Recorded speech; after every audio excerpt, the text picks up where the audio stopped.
Light আমি এটা লাগিয়ে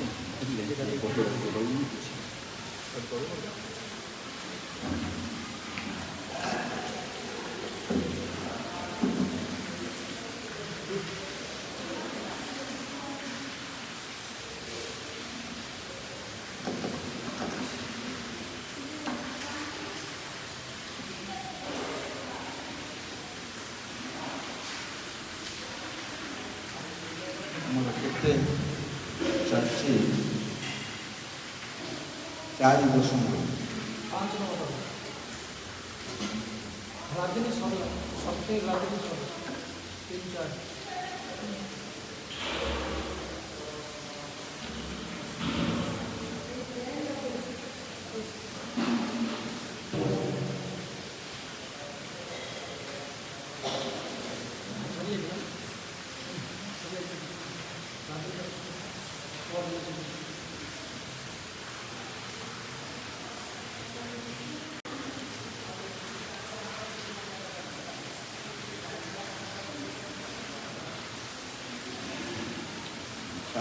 ଚାରି ଆଡ଼କୁ ଅଛି।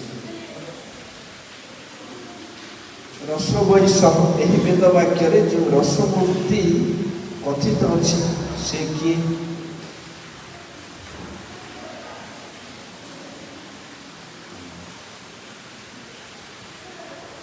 ଭଗବାନ ରସ ସମୁଦ୍ର ଏ କଥା କହିଥିଲେ। କଥିତ ଅଛି ଭଗବାନ ରସ ସମୁଦ୍ର, ତାହା ବେଦ କେଉଁ ସ୍ଥାନରେ କହିଛନ୍ତି? ତେଣୁ ତୈତ୍ତିରୀୟ ଉପନିଷଦରେ ସେ ଉଦ୍ଧାର କରିଥିଲେ। ସେ ଯଦି ରସ ସ୍ୱରୂପ ହୁଅନ୍ତି ତେବେ ବହିମୁଖ ଲୋକେ ତାଙ୍କୁ କାହିଁକି ଦେଖିବାକୁ ପାଆନ୍ତି ନାହିଁ? ଦୁଇଟା ଅବସ୍ଥିତି କୁହାହେଇଥିଲା, ପରାଗ ପରିସ୍ଥିତି ଆଉ ଗୋଟେ ପ୍ରତ୍ୟକ୍ଷ। ପରାଗ ସ୍ଥିତିରେ ଯେଉଁମାନେ ଅଛନ୍ତି ସେମାନେ ବିଷୟ ମାଇକ ବସ୍ତୁର ଚିନ୍ତନ ଆଉ ଦର୍ଶନ। ଯେଉଁମାନେ ପ୍ରତ୍ୟେକ ପରିସ୍ଥିତିରେ ଅଛନ୍ତି ଅବସ୍ଥିତିରେ ସେମାନେ ମାୟା ପ୍ରତି ବିମୁଖ, ପୁସ୍ତକ ପ୍ରତି ସାମୁଖ୍ୟ ରହେ, ତେଣୁ ସେମାନେ ଦର୍ଶନ କରନ୍ତି। ଆଚ୍ଛା, ତାପରେ ସେ ଆଉ ଥରେ ପ୍ରଶ୍ନ ଉଚ୍ଚାରିଲେ, ରସ ହୋଇ ସହ ଏଇ ବେଦ ବାକ୍ୟରେ ଏ ସହ ସେ କିଏ? ତେଣୁ ରସମୂର୍ତ୍ତି କଥିତ ଅଛି ସେ କିଏ? ତାର ଉତ୍ତରେ କହୁଛନ୍ତି, ଗୋପାଳ ତାପନ ଉପନିଷଦ କହିଛନ୍ତି, ଗୋପବେଶ ଅଭ୍ରାମ ତରୁଣ କଳ୍ପ ଦ୍ରୁମା ଶିଳ୍ପ ସତ ପୁଣ୍ଡରିକ ନୟନ ମେଘଙ୍କ ବୈକୁଣ୍ଠାମ୍ବରଂ ଦିଭୁଜ ରୁଦ୍ରାକ୍ଷ ବନମାଳୀ ମନୀଶ୍ୱରଂ। କାଳକୁ କହିଲେ ଏଇଟା କହିଛନ୍ତି। କ'ଣ ତାର ଅର୍ଥ?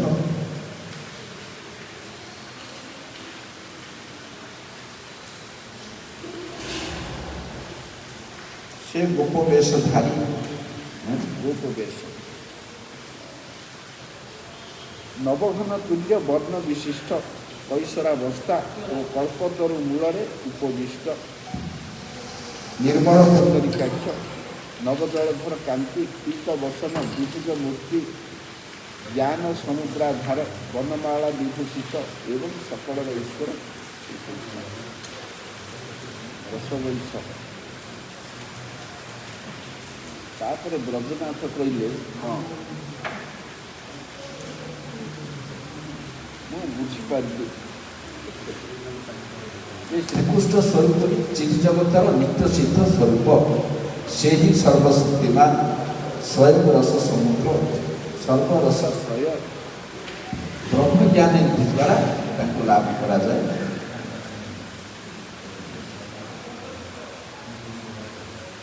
ଅଷ୍ଟାଙ୍ଗ ଯୋଗ ତାଙ୍କର ଅଂଶତତ୍ଵ ପରମାତ୍ମାକୁ ଅନୁସନ୍ଧାନ କରେ। ନିର୍ବିଶେଷ ବ୍ରହ୍ମ ତାଙ୍କର ଅନୁକାନ୍ତି ମାତ୍ର। ନିତ୍ୟ ନିତ୍ୟଚିତ୍ ସବିଶେଷ ଯୁକ୍ତ ସେହି କୃଷ୍ଣ ହିଁ ଜଗତର ଆରାଧ୍ୟତମ ବସ୍ତୁ। କିନ୍ତୁ ସହଜରେ ତାଙ୍କୁ ପ୍ରାପ୍ତି ହେବାର ଉପାୟ ଦେଖୁନାହିଁ। ସେ ଚିନ୍ତାତୀତ, ଚିନ୍ତା ଅତିରିକ୍ତ ମନୁଷ୍ୟ ପାଖରେ ଆଉ କି ଉପାୟ ଅଛି? ଚିନ୍ତା କରିବାକୁ ଉପାୟ ନାହିଁ, ତା ଛଡ଼ା ଆଉ କିଛି ବଡ଼ ଉପାୟ ଆମ ପାଖରେ ନାହିଁ। ବ୍ରାହ୍ମଣ ହେଉ କି ଚଣ୍ଡାଳ ହେଉ, ଚିନ୍ତା ବ୍ୟତୀତ ତା ନିକଟରେ ଅନ୍ୟ କିଛି ଉପାୟ ନାହିଁ। ତାଙ୍କର ପ୍ରସନ୍ନତା ଲାଭ କରିବା ଉପାୟ ଅତ୍ୟନ୍ତ କଠିନ ବୋଧ ହେଉଛି।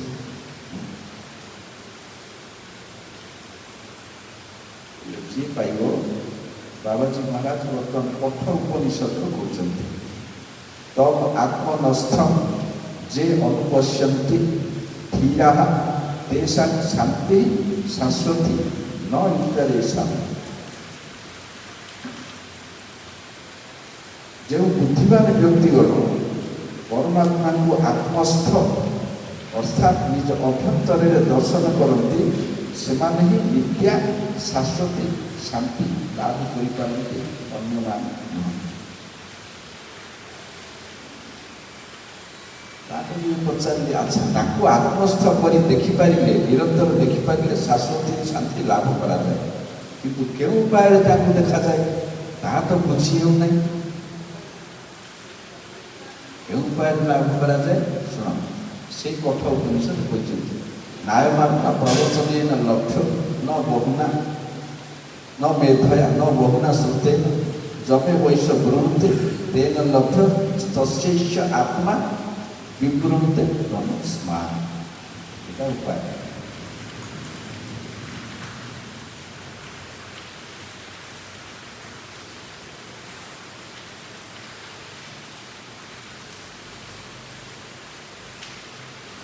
সেটাকে কোনটা ব্যাখ্যা করছে?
यही परमात्मा को प्रवचन मेधा शक्ति बा बहु शास्त्र अभ्यास द्वारा जना जाए ना, किंतु से जहाँ को कृपा करी वरण करती ताहा द्वारा ही से लक्ष्य होती। कारण से ही परमात्मा ताहा निकट ही निजर यथार्थ स्वरूप प्रकट करते। तेणु सी जहाँ को वरण करेंगे प्राप्त है। मुझे डाकिकी शुणिले मुझे भजन करी फल कलानी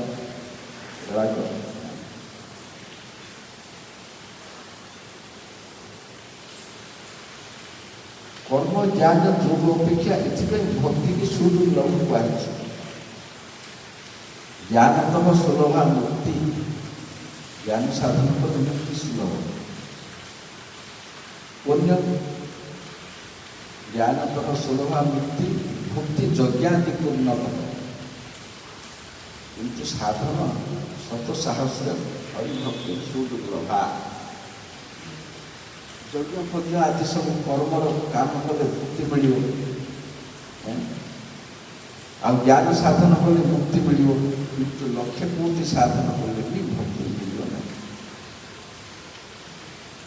कहीं पर्यंत विष्णु वैष्णव द्वारा जीव अनुग्रहित न से पर्यंत साधन मुक्त नहीं। ବିଷ୍ଣୁ ବୈଷ୍ଣବଙ୍କର କୃପା ଭାଗନା ପରେ ସେ ପର୍ଯ୍ୟନ୍ତ ହେବା ପର୍ଯ୍ୟନ୍ତ କୋଟି ସାଧନ ଦୁର୍ବଳ। ଆଚ୍ଛା, ପୁଣି ଭାଗବତରେ କୁହାଯାଇଛି ଅଥାପିତେ ଦେବ ପଦାମୁଜ ଦ୍ୱୟ ପ୍ରସାଦ ଲେଶାନୁଗୃହୀତ ଏବ ହି ଜାନାତି ତ୍ୱଂ ଭଗବନ ମହିମ୍ନ ନଚାନ୍ୟ एको ଚିରଂ ବିଚିନ୍ନ। ବ୍ରହ୍ମସ୍ତବରେ ବ୍ରହ୍ମା କହୁଛନ୍ତି ଅର୍ଥାତ୍ ହେ ଦେବ ଆପଣଙ୍କର ପାଦପଦ୍ମ ଯୁଗଳର ପ୍ରସାଦ ଲେଶ ପ୍ରାପ୍ତ ବ୍ୟକ୍ତି ହିଁ କେବଳ ମାତ୍ର ଆପଣଙ୍କର ମହିମାର ତତ୍ତ୍ୱ ଜାଣିପାରନ୍ତି। କିନ୍ତୁ ଯେଉଁମାନେ ଚିରଦିନ ଅନୁମାନ ଦ୍ୱାରା ଶାସ୍ତ୍ର ଅଭ୍ୟାସ ବିଚାର ପୂର୍ବକ ଅନ୍ୱେଷଣ କରୁଛନ୍ତି ସେମାନଙ୍କ ମଧ୍ୟରେ କେହି ସେହି ତତ୍ତ୍ୱ ଜାଣିପାରେ ନାହିଁ।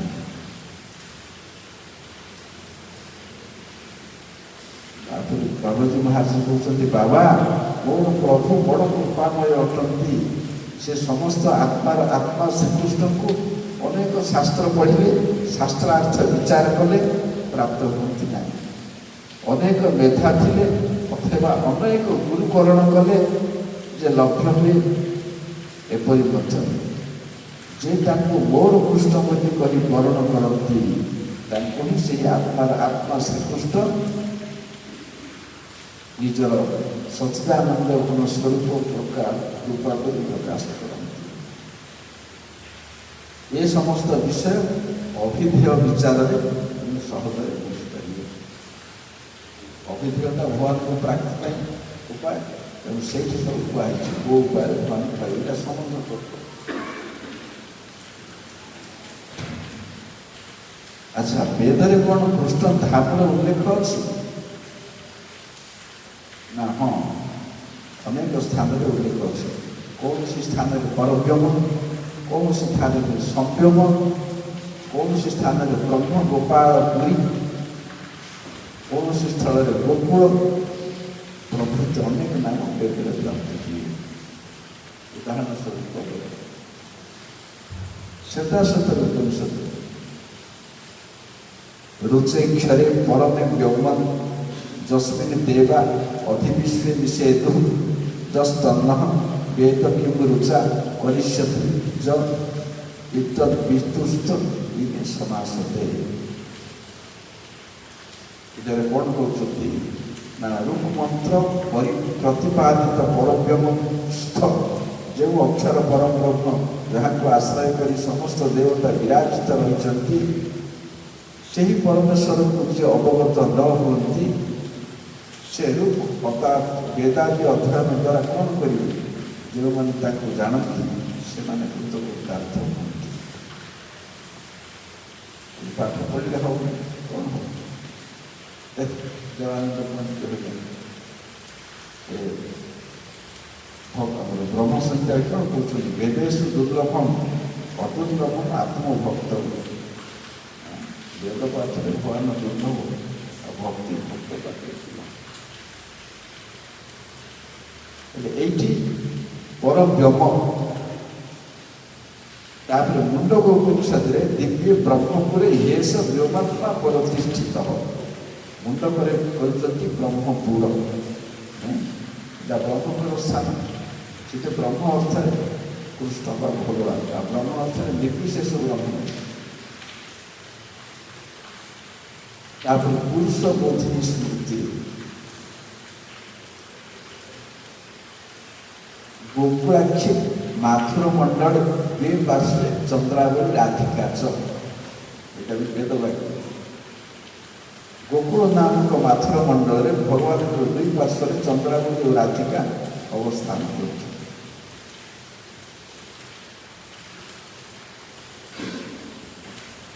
ଗୋପାଳ ଉପନିଷଦରେ ଗୋପାଳ ତାପଣୀ ଉପନିଷଦ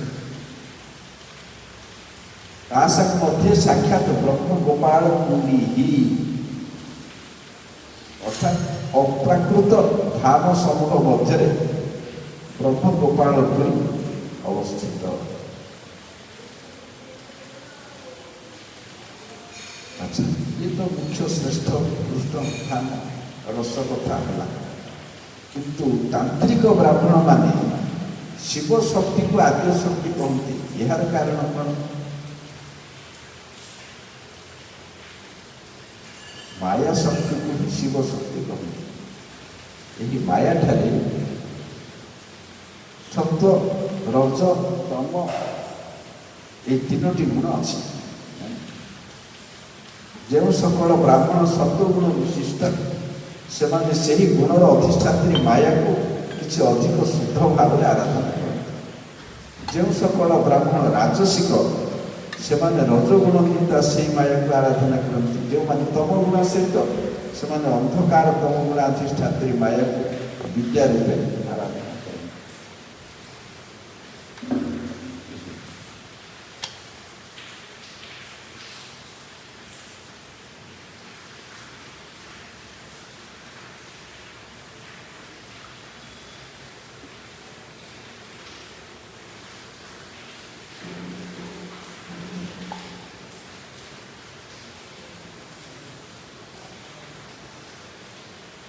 ତେଣୁ ମାୟାର ଯେଉଁ ତିନୋଟି ବୃତ୍ତି, ଯେଉଁ ବ୍ରାହ୍ମଣମାନେ ସତ୍ୱଗୁଣ ସମ୍ପନ୍ନା, ତେଣୁ ମାୟାର ସେ ବୃତ୍ତିକୁ ଯିଏ ରଜଗୁଣ, ମାୟାର ରଜ ବୃତ୍ତିକୁ ଯିଏ ତମ ଗୁଣ, ମାୟାର ତମ ବୃତ୍ତିକୁ ଆରାଧନା କରନ୍ତି।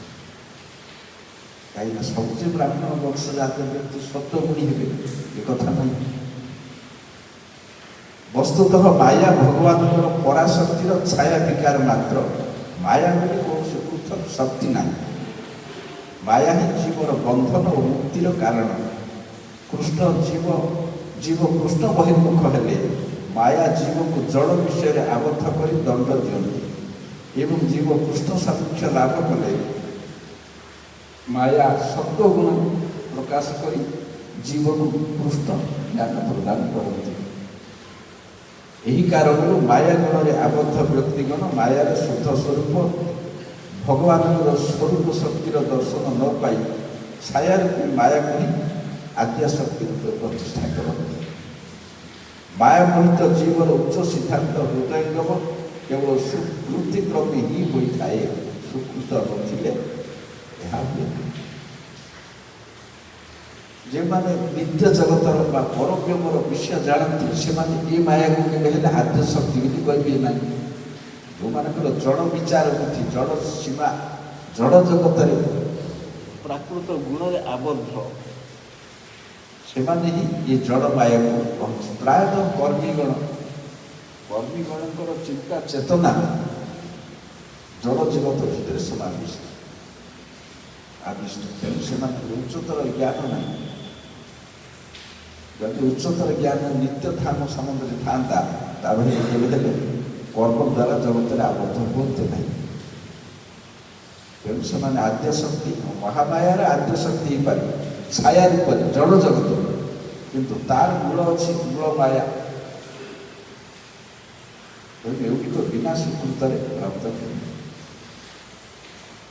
ବ୍ରଜନାଥ କହୁଛନ୍ତି, ଆଚ୍ଛା ଗୋକୁଳ ଉପାସନାରେ ଶ୍ରୀ ଦୁର୍ଗା ଦେବୀଙ୍କୁ ପାର୍ଷଦ ରୂପେ ଗଣନା କରାଯାଏ। ଏଇ ଦୁର୍ଗା କିଏ? এই গোকুলগত দুর্গা যোগ মায়া।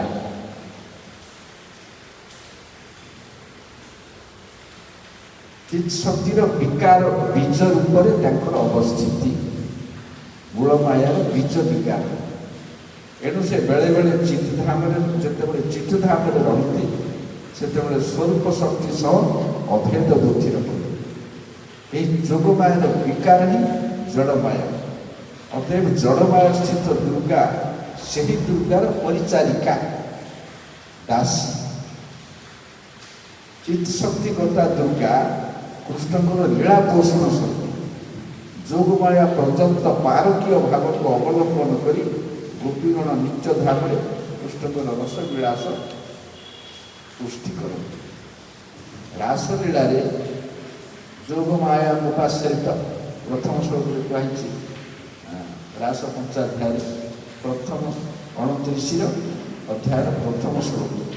ଭଗବାନ ପିତା ରାତ୍ରି ଶରତ ଫୁଲ୍ଲ ମଲ୍ଲିକା ବିକ୍ଷରନ୍ତୁ ମନଶ୍ଚକ୍ରେ ଯୋଗ ମାୟା ଉପାଶ୍ରିତ। ଯୋଗ ମାୟାକୁ ଆଶ୍ରୟ କରି ରାସ କରିବାକୁ ଚିନ୍ତା କଲେ। ଏ ବାକ୍ୟର ତାତ୍ପର୍ଯ୍ୟ ଏହି ଯେ ସ୍ୱର୍ପ ଶକ୍ତିର ଚିତି ବିଳାସରେ ଅନେକ କାର୍ଯ୍ୟ ହୁଏ, ଯାହା ଅଜ୍ଞାନ କାର୍ଯ୍ୟ ଥିଲେ ପ୍ରତୀତ ହୁଏ, କିନ୍ତୁ ବସ୍ତୁତଃ ତାହା ଅଜ୍ଞାନ ନୁହେଁ, ମହାରସର ପୁଷ୍ଟି ନିମିତ୍ତ ତଦ୍ରୂପ ଅଜ୍ଞାନ ଯୋଗମାୟ କର୍ତ୍ତୃକ ପ୍ରବର୍ତ୍ତିତ ହୁଏ। ଏହି ସମସ୍ତ ବିଷୟ ରସ ବିଚାରରେ ଆଣିଥାଏ। ଯେତେବେଳେ ରସ ବିଚାର ଆଲୋଚନା ହେବ ଏସବୁ କଥା ଆସିବ।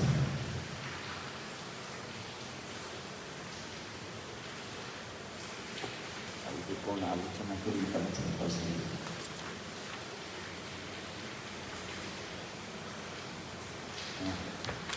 ବ୍ରହ୍ମ ସଂହିତାରେ ଜଡ଼ ଦୁର୍ଗାର ସ୍ୱରୂପ ନିର୍ଣ୍ଣୟ ହେଇଛି। ସୃଷ୍ଟି ସ୍ଥିତି ପ୍ରଳୟ ସାଧନ ଶାକ୍ତିରେ ଏକା ଛାୟାଏବ ଯସ୍ୟ ଭୁବନାନି ବିଭକ୍ତି ଦୁର୍ଗା। ଛାୟା ଯେ ଜଗତର ସୃଷ୍ଟି ସ୍ଥିତି ପ୍ରଳୟ କାର୍ଯ୍ୟ କରନ୍ତି ସିଏ ହେଉଛନ୍ତି ଛାୟା। ଛାୟାଏବ ଭୁବନାନି ବିଭକ୍ତି ଦୁର୍ଗା ଇଚ୍ଛାନ ରୂପମପି ଯସ୍ୟ ଚ ଚେଷ୍ଟତେ ସା ଗୋବିନ୍ଦ ନାଜି ସନ୍ତାନ। ସୃଷ୍ଟି ସ୍ଥିତି ପ୍ରଳୟ କାର୍ଯ୍ୟ କରୁଥିବା ଏ ଜଡ଼ ମାୟା ମୂଳ ମାୟାର ଛାୟା ସ୍ୱରୂପ। ସିଏ ଯାହାଙ୍କର ନିର୍ଦ୍ଦେଶରେ କାର୍ଯ୍ୟ କରୁଛନ୍ତି ସେହି ଗୋବିନ୍ଦକୁ ମୁଁ ଭଜନ କରୁଛି।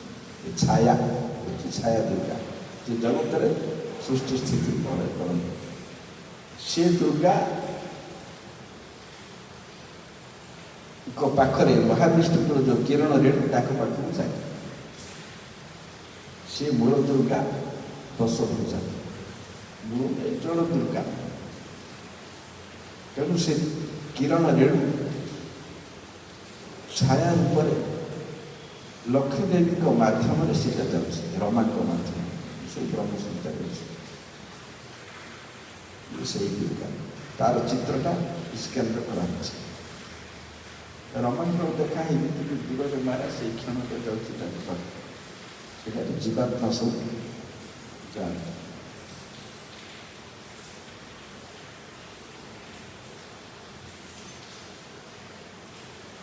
ଆଚ୍ଛା, ଧାମ ତତ୍ତ୍ୱ ସମ୍ବନ୍ଧରେ ଆଉ ଗୋଟିଏ କଥା ଯେ ବୈଷ୍ଣବଗଣ ଏହି ନବଦ୍ୱୀପ ଧାମକୁ ଶ୍ରୀଧାମ କାହିଁକି କହନ୍ତି?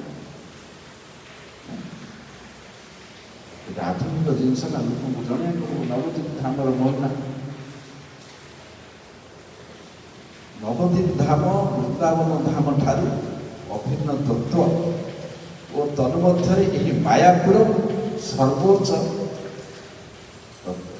ବ୍ରଜରେ ଯେପରି ଗୋକୁଳ, ନବଦ୍ୱୀପରେ ସେହିପରି ମାୟାପୁର ସର୍ବଶ୍ରେଷ୍ଠ। ସେଇଠି ଗୋକୁଳରେ ଭଗବାନଙ୍କର ଜନ୍ମ, ସେହିପରି ମାୟାପୁରୀ ଜନ୍ମ।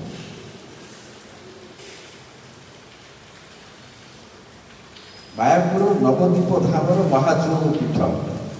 ଶ୍ରୀମଦ୍ ଭାଗବତ ପ୍ରହ୍ଲାଦ ସ୍ତବରେ ଛନ୍ନ କଳଉ ଶ୍ଳୋକାନୁସାରେ କଳିରେ ଭଗବାନଙ୍କର ପୂର୍ଣ୍ଣାବତାର ଯେପରି ପ୍ରଚ୍ଛନ୍ନ, ତାଙ୍କର ଧାମ ଶ୍ରୀ ନବଦ୍ୱୀପ ମଧ୍ୟ ସେହିପରି ପ୍ରଚ୍ଛନ୍ନ। କଳିକାଳରେ ନବଦ୍ୱୀପ ତୁଲ୍ୟ ଅନ୍ୟ ତୀର୍ଥ ନାହିଁ। ଏହି ଧାମର ଚିନ୍ମୟତ୍ୱ ଯାହାର ଜ୍ଞାନ ଗୋଚର ହିଁ ହୁଏ, ସେହି ବ୍ରଜବାସୀର ଯଥାର୍ଥ ଅଧିକାରୀ। ବ୍ରଜକୁଳ ବା ନବଦ୍ୱୀପ କୁଳ ବହିର୍ମୁଖ ଚକ୍ଷୁରେ ଉଭୟ ପ୍ରପଞ୍ଚମୟ ସଂସାର। ସୌଭାଗ୍ୟକ୍ରମେ ଯେଉଁମାନଙ୍କର ଚିନ୍ମୟ ଚକ୍ଷୁ ଉନ୍ମୀଳନ ହୁଏ, ସେମାନେ ହିଁ ଧାମ ଯଥାର୍ଥ ରୂପେ ଦର୍ଶନ କରିବା ପାଇଁ ସମର୍ଥ। ଯେଉଁମାନଙ୍କର ଚିନ୍ମୟ ଚକ୍ଷୁ ପ୍ରେମାଞ୍ଜନ ଛୁରିତ ଭକ୍ତି ବିଲୋଚନେନ, ଏ ପ୍ରକାର ଅନ୍ତର୍ଦୃଷ୍ଟି ଯାହାକୁ କୁହାଯାଇଛି, ସେହିପରି ବ୍ୟକ୍ତିମାନଙ୍କର ଧାମ ହବନି। ଆଚ୍ଛା, ଯଦି କଳିଯୁଗରେ ନବଦ୍ୱୀପ ଧାମର ଏପରି ମହିମା, ତାହେଲେ ମୁଁ ନବଦ୍ୱୀପ ଧାମର ତତ୍ତ୍ୱ ସ୍ୱରୂପ ଜାଣିବାକୁ ଚାହୁଁଛି। କୁହନ୍ତୁ। ଗୋଲୋକ, ବୃନ୍ଦାବନ ଓ ଶ୍ଵେତଦ୍ୱୀପ, ଏହି ତିନୋଟି ପରବ୍ୟୋମର ଅନ୍ତଃଙ୍ଗ। ଗୋଲୋକରେ କୃଷ୍ଣଙ୍କର ସୂକ୍ଷ୍ମ ଲୀଳା, ବୃନ୍ଦାବନରେ ବାରୁକ୍ୟ ଲୀଳା, ଶ୍ଵେତଦ୍ୱୀପରେ ସେହି ଲୀଳାର ପରିଶିଷ୍ଟ ଅନୁଭୂତ। ଗୋଲୋକ, ବୃନ୍ଦାବନ ଓ ଶ୍ଵେତଦ୍ୱୀପରେ ତତ୍ତ୍ୱତଃ ଭେଦ ନାହିଁ। ଶ୍ରୀ ନବଦ୍ୱୀପ ବସ୍ତୁତଃ ଶ୍ଵେତଦ୍ୱୀପ ହୋଇ ସୁଦ୍ଧା ବୃନ୍ଦାବନ ଠାରୁ ଅଭିନ୍ନ। ଶ୍ରୀ ନବଦ୍ୱୀପବାସୀଗଣ ପରମ ସୌଭାଗ୍ୟବାନ, କାରଣ ସେମାନେ ଗୌରାଙ୍ଗ ଦେବଙ୍କର ପାର୍ଶ୍ୱଦ। ଅନେକ ପୁଣ୍ୟ ଫଳରେ ନବଦ୍ୱୀପ ବାସ ଲାଭ ହୁଏ।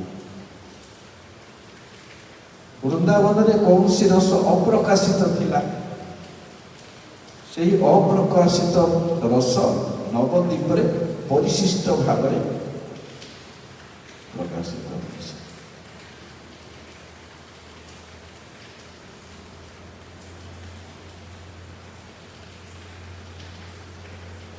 ତେଣୁ ସେହି ରସର ଅଧିକାରୀ ହେଲେ ତାହା ଅନୁଭବ ହେବ।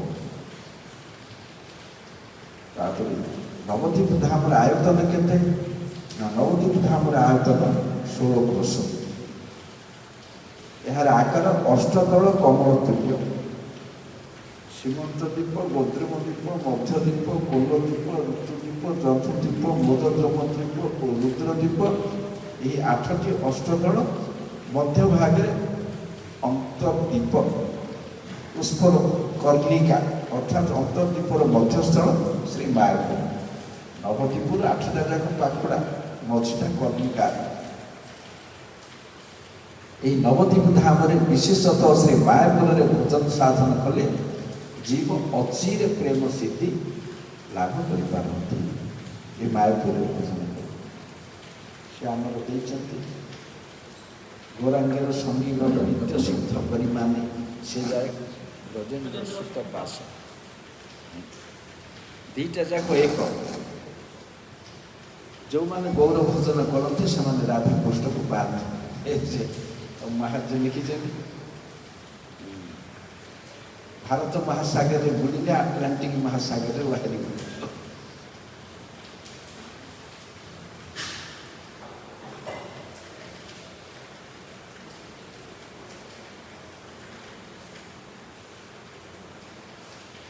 ଏହି ନବଦ୍ୱୀପ ଧାମରେ ବିଶେଷତଃ ମାୟାପୁରରେ ଭୋଜନ ସାଧନ କଲେ ଜୀବ ଅଚିର ପ୍ରେମ ସିଦ୍ଧି ଲାଭ କରନ୍ତି। ଶ୍ରୀ ମାୟାପୁରର ମଧ୍ୟଭାଗରେ ମହାଯୋଗପୀଠ ରୂପ ଶ୍ରୀ ଜଗନ୍ନାଥ ମିଶ୍ରଙ୍କର ଭଜନ ଅଛି। ସେହି ଯୋଗପୀଠରେ ଶ୍ରୀ ଗୌରାଙ୍ଗ ଦେବଙ୍କର ନିତ୍ୟଲୀଳା ଭାଗ୍ୟବାନ ଦର୍ଶନ କରନ୍ତି। ଆଚ୍ଛା, ତାପରେ ଆଉ ଥରେ ପ୍ରଶ୍ନ କଲେ, ଶ୍ରୀ ଗୌରାଙ୍ଗ ଦେବଙ୍କର ଲୀଳା କ'ଣ ସ୍ୱରୂପ ଶକ୍ତିର କାର୍ଯ୍ୟ? ବାବାଜୀ କହିଲେ ଶ୍ରୀକୃଷ୍ଣଙ୍କ ଲୀଳା ଦେବ ଶକ୍ତିର କ୍ରିୟା, ଏବଂ ଗୌରାଙ୍ଗ ଦେବଙ୍କର ଲୀଳା ସେହି ଶକ୍ତିର କ୍ରିୟା। ଶ୍ରୀକୃଷ୍ଣ ଓ ଗୌରାଙ୍ଗଙ୍କ ମଧ୍ୟରେ କିଛି ମାତ୍ର ଭେଦ ନାହିଁ। କାହିଁକି? ସ୍ୱରୂପ ଦାମୋଦର ଗୋସ୍ୱାମୀ ତାଙ୍କର କଡ଼ଚାରେ କହିଛନ୍ତି ଗାୟତ୍ରୀ, ରାଧାକୃଷ୍ଣ ପ୍ରଣୟ ବିକୃତି ଲାଭିନୀ ଶକ୍ତି ରସ୍ମା ବେକାତ୍ମନା ବପି ଭୂମି ପୁରା ଦେହ ଭେଦ ଗତ ଉତ୍ତମ ଚୈତନ୍ୟାକ୍ଷର ପ୍ରକଟ ମଥୁନା ତଦ୍ବୟಂ ଚୈତ୍ୟ ମାତ୍ତମ ରାଧା ଭାବ ଦ୍ୟୁତି ସୁବଳିତମ ନୌ କୃଷ୍ଣ ସ୍ୱରୂପମ। କୃଷ୍ଣ ଓ ଚୈତନ୍ୟ ଦୁହେଁ ନିତ୍ୟ ପ୍ରକାଶ। କିଏ ପ୍ରଥମେ କିଏ ପରେ ତାହା କୁହାଯାଇପାରିବ ନାହିଁ, ନିତ୍ୟ। ପ୍ରଥମେ ଚୈତନ୍ୟ ଥିଲେ, ପରେ ରାଧାକୃଷ୍ଣ ହେଲେ, ପୁଣି ମିଶି ଚୈତନ୍ୟ ହେଲେ, ଏପରି ନାହିଁ।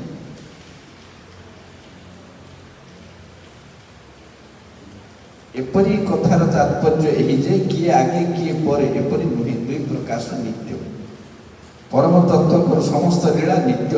ଯେଉଁ ବ୍ୟକ୍ତି ଏହି ଦୁଇ ଲୀଳା ମଧ୍ୟରୁ ଗୋଟିଏ ମୁଖ୍ୟ ଅନ୍ୟଟି ଗୌଣ ଏପରି ମନେ କରନ୍ତି, ସେ ଅତିଶୟ ଅତତ୍ତ୍ୱଜ୍ଞ ଓ ନିରସ।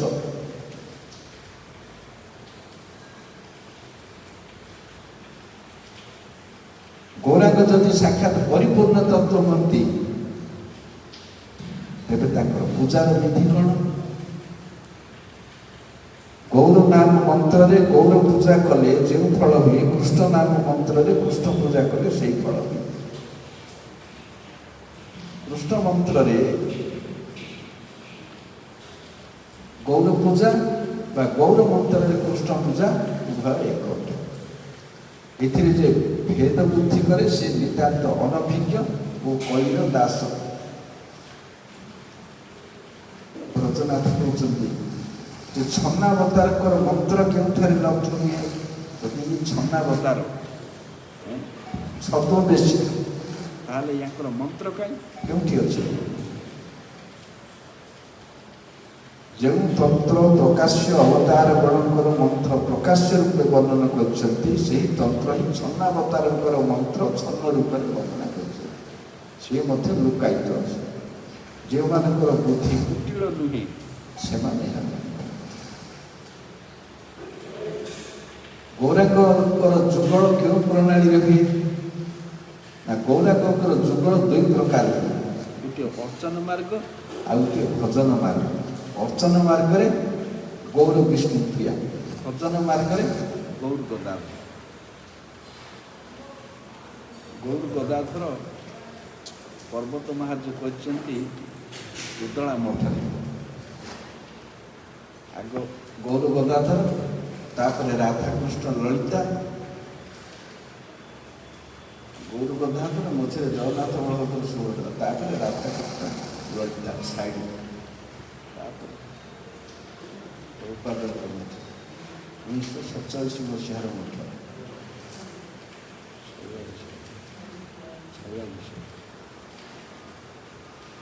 पुराना मठ विराट जगह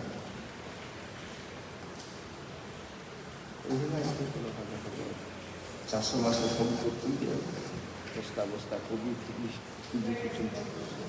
उदया मठ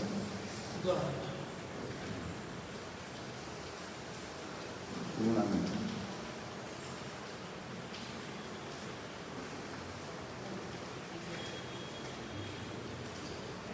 अच्छा श्री विष्णुप्रिया गौरांगर क्यों शक्ति अटंती ना भक्तगण भू शक्ति बोली कहते वास्तव में से हाथिनी सार समवेत संपित शक्ति अर्थात जी भक्ति स्वरूपिणी से गौरावतार श्री नाम प्रचार कार्य सहायिका रूपे अवतीर्ण होती श्री नवद्वीप जपरी नवधा भक्तिर स्वरूप नटे दीप से श्रीमती विष्णुप्रिया नवधा भक्तिर स्वरूप कहीं ये भूदेवी भूशक्ति तेज विष्णुप्रिया को स्वरूप शक्ति कह सन्देह कौन स्वरूप शक्तिर लादिनी सार समवेत संबित शक्ति कौन स्वरूप शक्ति नुहति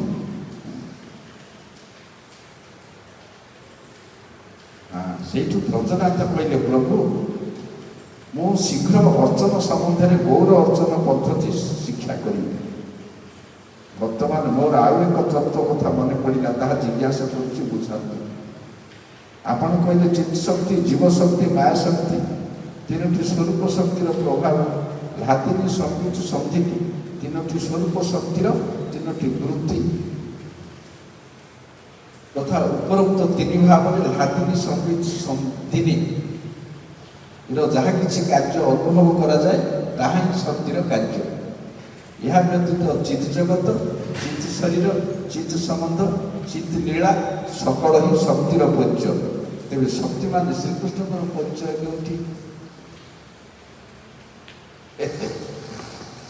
बाबाजी महाराज कहले बाबा ये बड़ कठिन समस्या तुम्हें तुम प्रश्नर तीक्ष्ण बाण रे कौन वृद्ध बाबाजी की बद्ध करेंगे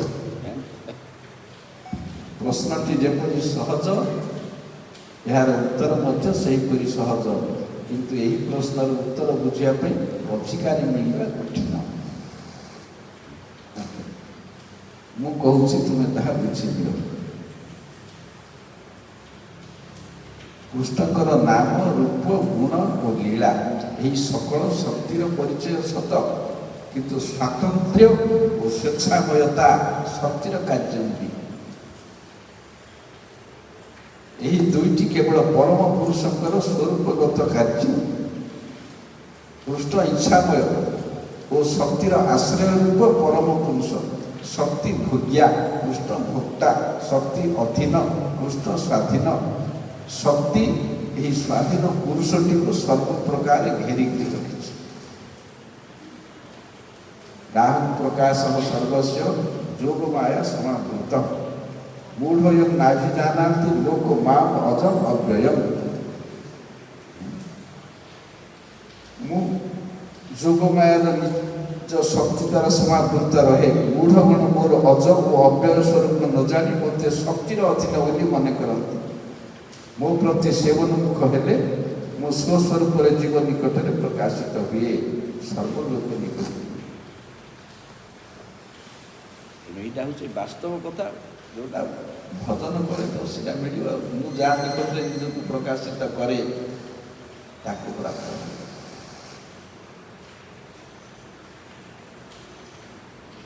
ତଥାପି ସ୍ୱାଧୀନ ପୁରୁଷ ସର୍ବଦା ପୂର୍ଣ୍ଣ ରୂପରେ ଅନୁଭୂତ ହୁଅନ୍ତି। ସେହି ସ୍ୱାଧୀନ ପୁରୁଷଟି ଶକ୍ତି ଦ୍ୱାରା ଆଚ୍ଛାଦିତ ହେଲେ ସୁଦ୍ଧା ସେ ଶକ୍ତିର ଅଧ୍ୟକ୍ଷ। ମୟାଧ୍ୟକ୍ଷେଣ ପ୍ରକୃତି କରୁଥିଲା। ଶକ୍ତି ତାଙ୍କ ପାଖରେ ରହିଲେ ମଧ୍ୟ ଚାରିପଟେ ସେ ଶକ୍ତିର ମୂଳ ଶକ୍ତିମାନ, ଶକ୍ତି ଗୁଡ଼ିକ ତାଙ୍କର ଅଧୀନରେ ରହନ୍ତି। ଅତଏବ ବଦ୍ଧ ଜୀବ ଦ୍ୱାରା ଶକ୍ତିର ପରିଚୟ ବ୍ୟତୀତ ଶକ୍ତିମାନଙ୍କର ପରିଚୟ ଅନୁଭବ କରାଯାଇପାରେ ନାହିଁ। କିନ୍ତୁ ଭକ୍ତଜନ ସେହି ଶକ୍ତିମାନ ପୁରୁଷଙ୍କୁ ପ୍ରେମ କରନ୍ତି। ସେତେବେଳେ ସେହି ଶକ୍ତିର ଅତୀତ ଶକ୍ତିମାନ ପୁରୁଷଙ୍କର ସାକ୍ଷାତ କରନ୍ତି। ଭକ୍ତି ଶକ୍ତି ବହି, ଅତଏବ ସେ ସ୍ତ୍ରୀ ସ୍ୱରୂପା ଅଟେ।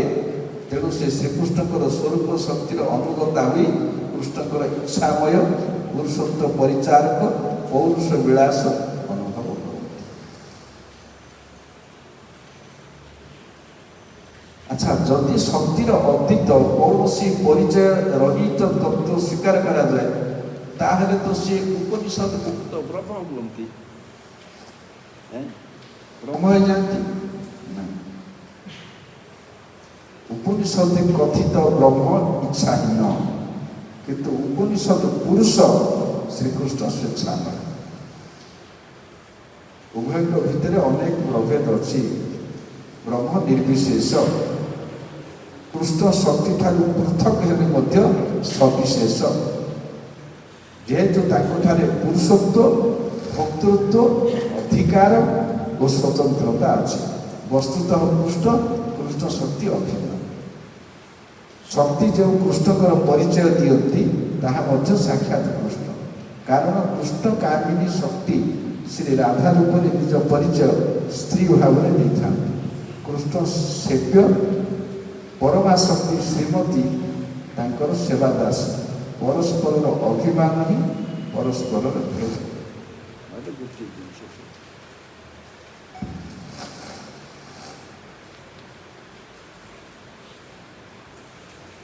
ଆଚ୍ଛା, କୃଷ୍ଣଙ୍କର ଇଚ୍ଛା ଓ ଭକ୍ତୃତ୍ୱ ଯଦି ପୁରୁଷ ରୂପୀ କୃଷ୍ଣଙ୍କର ପରିଚୟ ହୁଏ, ତେବେ ଶ୍ରୀମତୀଙ୍କର ଇଚ୍ଛା କ'ଣ? ନା, ଶ୍ରୀମତୀଙ୍କର ଇଚ୍ଛା କୃଷ୍ଣଙ୍କର ଇଚ୍ଛାର ଅଧୀନ। କୃଷ୍ଣଙ୍କର ଇଚ୍ଛା ଠାରୁ ସ୍ୱତନ୍ତ୍ର ତାଙ୍କର କୌଣସି ଇଚ୍ଛା ନାହିଁ। ସ୍ୱାଧୀନ ଇଚ୍ଛା କି ସ୍ୱାଧୀନ ଚେଷ୍ଟା ଶକ୍ତିମାନଙ୍କର ନାହିଁ। ଯାହା କୃଷ୍ଣଙ୍କର ଇଚ୍ଛା ତାକୁ ହିଁ ସେମାନେ କାର୍ଯ୍ୟ କରନ୍ତି, ତାଙ୍କ ଇଚ୍ଛାଟାକୁ ପୂରଣ କରନ୍ତି। ଇଚ୍ଛା କୃଷ୍ଣଙ୍କର ହୁଏ, ସେହି ଇଚ୍ଛାର ଅଧୀନ ଯେଉଁ କୃଷ୍ଣ ସେବାର ଇଚ୍ଛା, ତାହା ହିଁ ଶ୍ରୀମତୀ ରାଧିକାଙ୍କର ଇଚ୍ଛା। ଶ୍ରୀମତୀ ରାଧିକା ପୂର୍ଣ୍ଣ ଶକ୍ତି ବା ଆଦ୍ୟା ଶକ୍ତି, କୃଷ୍ଣ ପୁରୁଷ ବା ଶକ୍ତିର ଅଧୀଶ୍ୱର ଓ ପ୍ରବର୍ତ୍ତକ।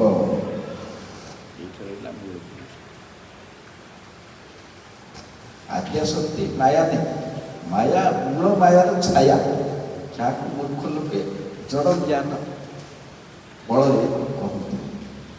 ପୁଣି ମୂଳ ମାୟାର ମୂଳ ଯୋଗ ମାୟାଙ୍କର ରାଧିକା ତାଙ୍କର ପୂର୍ଣ୍ଣ ଶକ୍ତି। କୃଷ୍ଣ ଯେପରି ପୂର୍ଣ୍ଣାବତାର, ରାଧିକା ସେପରି ପୂର୍ଣ୍ଣ ଶକ୍ତି। ଆମର ବୃଷଭାନୁ ନନ୍ଦିନୀ ବୋଲି ଗୋଟେ ପ୍ରବନ୍ଧ ରୂପାରେ ଲେଖିଥିଲେ।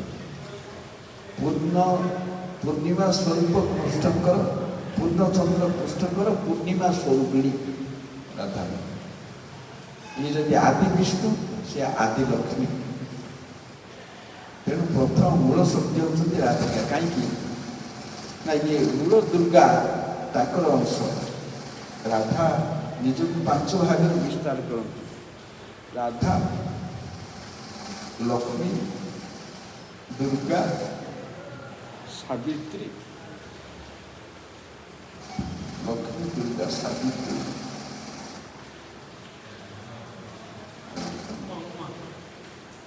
ଦୁର୍ଗା ହେଲା ପରେ ଆଉ ଉମା ଜଳ ଜଳ ତେଣୁ ଏହିପରି 5 ଭାଗରେ ନିଜକୁ ବିସ୍ତାର କରନ୍ତି ରାଧା ଯାହା ରାଧାଙ୍କର ଯାହା ଜିନିଷ।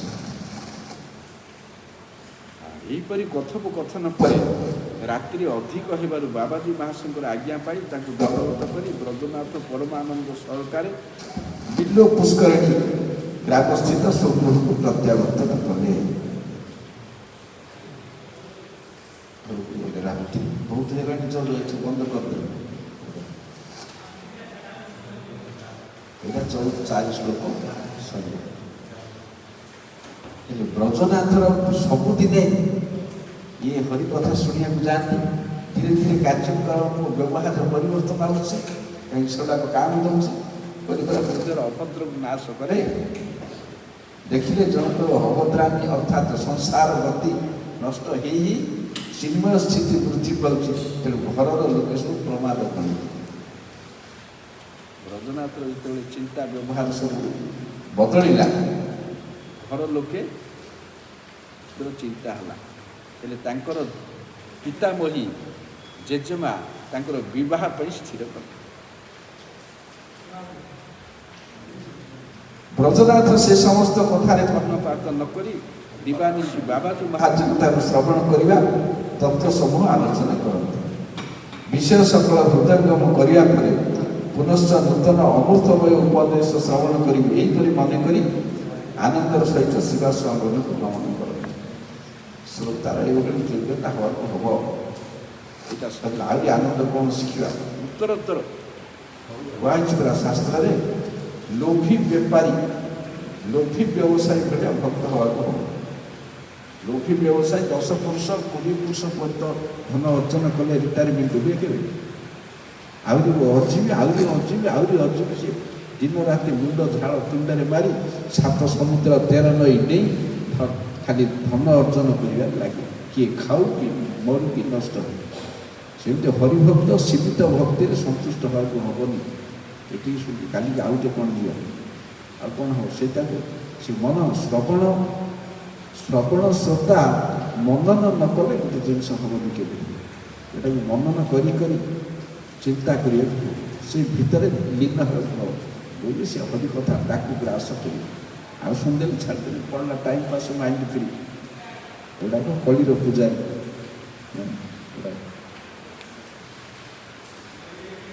ହରି କଥା ଶୁଣିବା ପାଇଁ ଜନ୍ମ ହେଇଥିବାକୁ ହେବ, ଖାଲି ମାଝି ହେଇଥିବାକୁ ହେବ ତା ଭିତରେ। ସରିଲା, ତାପରେ ନେକ୍ସଟ ଡେ ଗଲେ। ଆଜି ବ୍ରଜନାଥ ଅନ୍ୟ ଦିନ ଅପେକ୍ଷା ଶୀଘ୍ର ଯାଇ ବ୍ୟାକୁଳତା ତାକୁ ଶୀଘ୍ର ଟାଣିକିରି ନେଇଗଲା। ଆଜି ଶୀଘ୍ର ଯାଇକରି ପହଞ୍ଚିଗଲେ ଶ୍ରୀବାସ ଅଙ୍ଗନରେ। ସନ୍ଧ୍ୟା ଆରତି ଚାଲିଛି ନା ହେବ। ସନ୍ଧ୍ୟା ଆରତି ଦର୍ଶନ କରିବା ନିମିତ୍ତ ଆଜି ଗୋଦ୍ରୁମବାସୀ ଭକ୍ତଗଣ ଶ୍ରୀବାସ ଅଙ୍ଗନରେ ସନ୍ଧ୍ୟା ପୂର୍ବରୁ ଉପସ୍ଥିତ ଥିଲେ।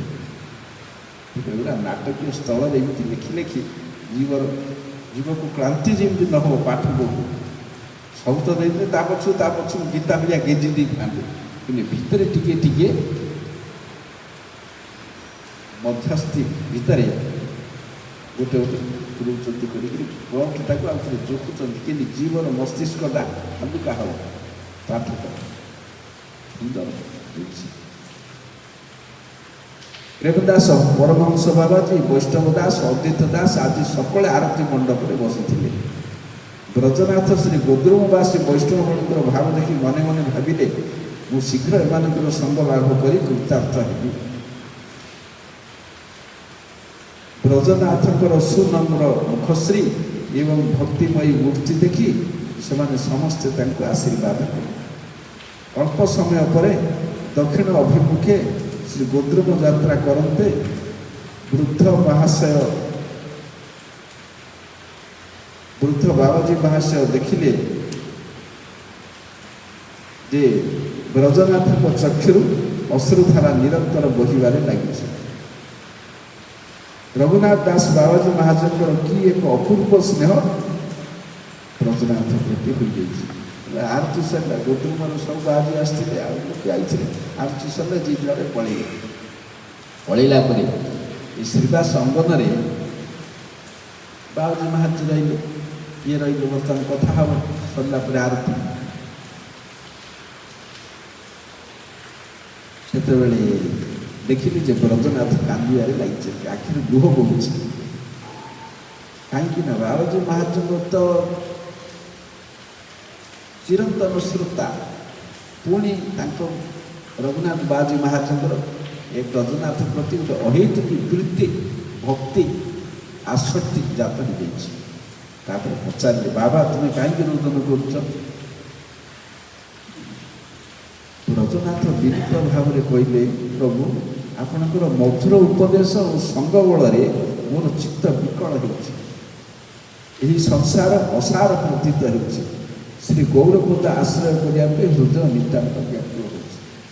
ଆଜି ମୋର ମନରେ ଏହି ଜିଜ୍ଞାସା ଉପସ୍ଥିତ ହୋଇଛି, ମୁଁ ତତ୍ତ୍ୱତଃ କିଏ? ମୁଁ କାହିଁକି ଏ ଜଗତକୁ ଆସିଛି? ବାବାଜୀ କହିଲେ, ବାଃ, ଭଲ କଥା। ଏହି ପ୍ରଶ୍ନ ପଚାରି ତୁମେ ମୋତେ ଧନ୍ୟ କରିଛ। ଯେଉଁ ଜୀବର ସୌଭାଗ୍ୟବଶତଃ ଶୁଭ ଦିନ ଉଦୟ ହୁଏ, ସେ ପ୍ରଥମେ ହିଁ ଏହି ପ୍ରଶ୍ନ କରେ। ଦଶମର ପଞ୍ଚମ ଶ୍ଲୋକ ଓ ତାର ଅର୍ଥ ଶ୍ରବଣ କଲେ ତୁମର ଏହି ସନ୍ଦେହ ଦୂର ହେବ। ଯେତେବେଳେ ସନାତନ ଗୋସ୍ୱାମୀ ମହାପ୍ରଭୁଙ୍କୁ ସାକ୍ଷାତ କଲେ, କଥା ଶ୍ରବଣ କରିବା ପାଇଁ, କିଏ ଆମେ, କିଏ ନେ ଆମର ଯାର ତାପତ୍ରୟ, ପ୍ରଥମେ ପଚାରିଲେ, ମୁଁ କିଏ, ମୋତେ କାହିଁକି ପଚାରି, ତାପରେ ଦଗ୍ଧୀଭୂତ ହେଉଛି, କୃପା କରି କହ ମୋତେ। ମହାପ୍ରଭୁ କ'ଣ କହିକିରି ଆଶ୍ରିତ ହେଲେ ଈଶ୍ୱର ପୁରୀଙ୍କର, ଏଇ ଦେହ ଆମେ ସମର୍ପିଲାମ ତୋମାରେ, ସଂସାର ସାଗର ହୋଇତେ ଉଦ୍ଧାର ହବ। ସମସ୍ତେ ସେ ଜିନିଷ।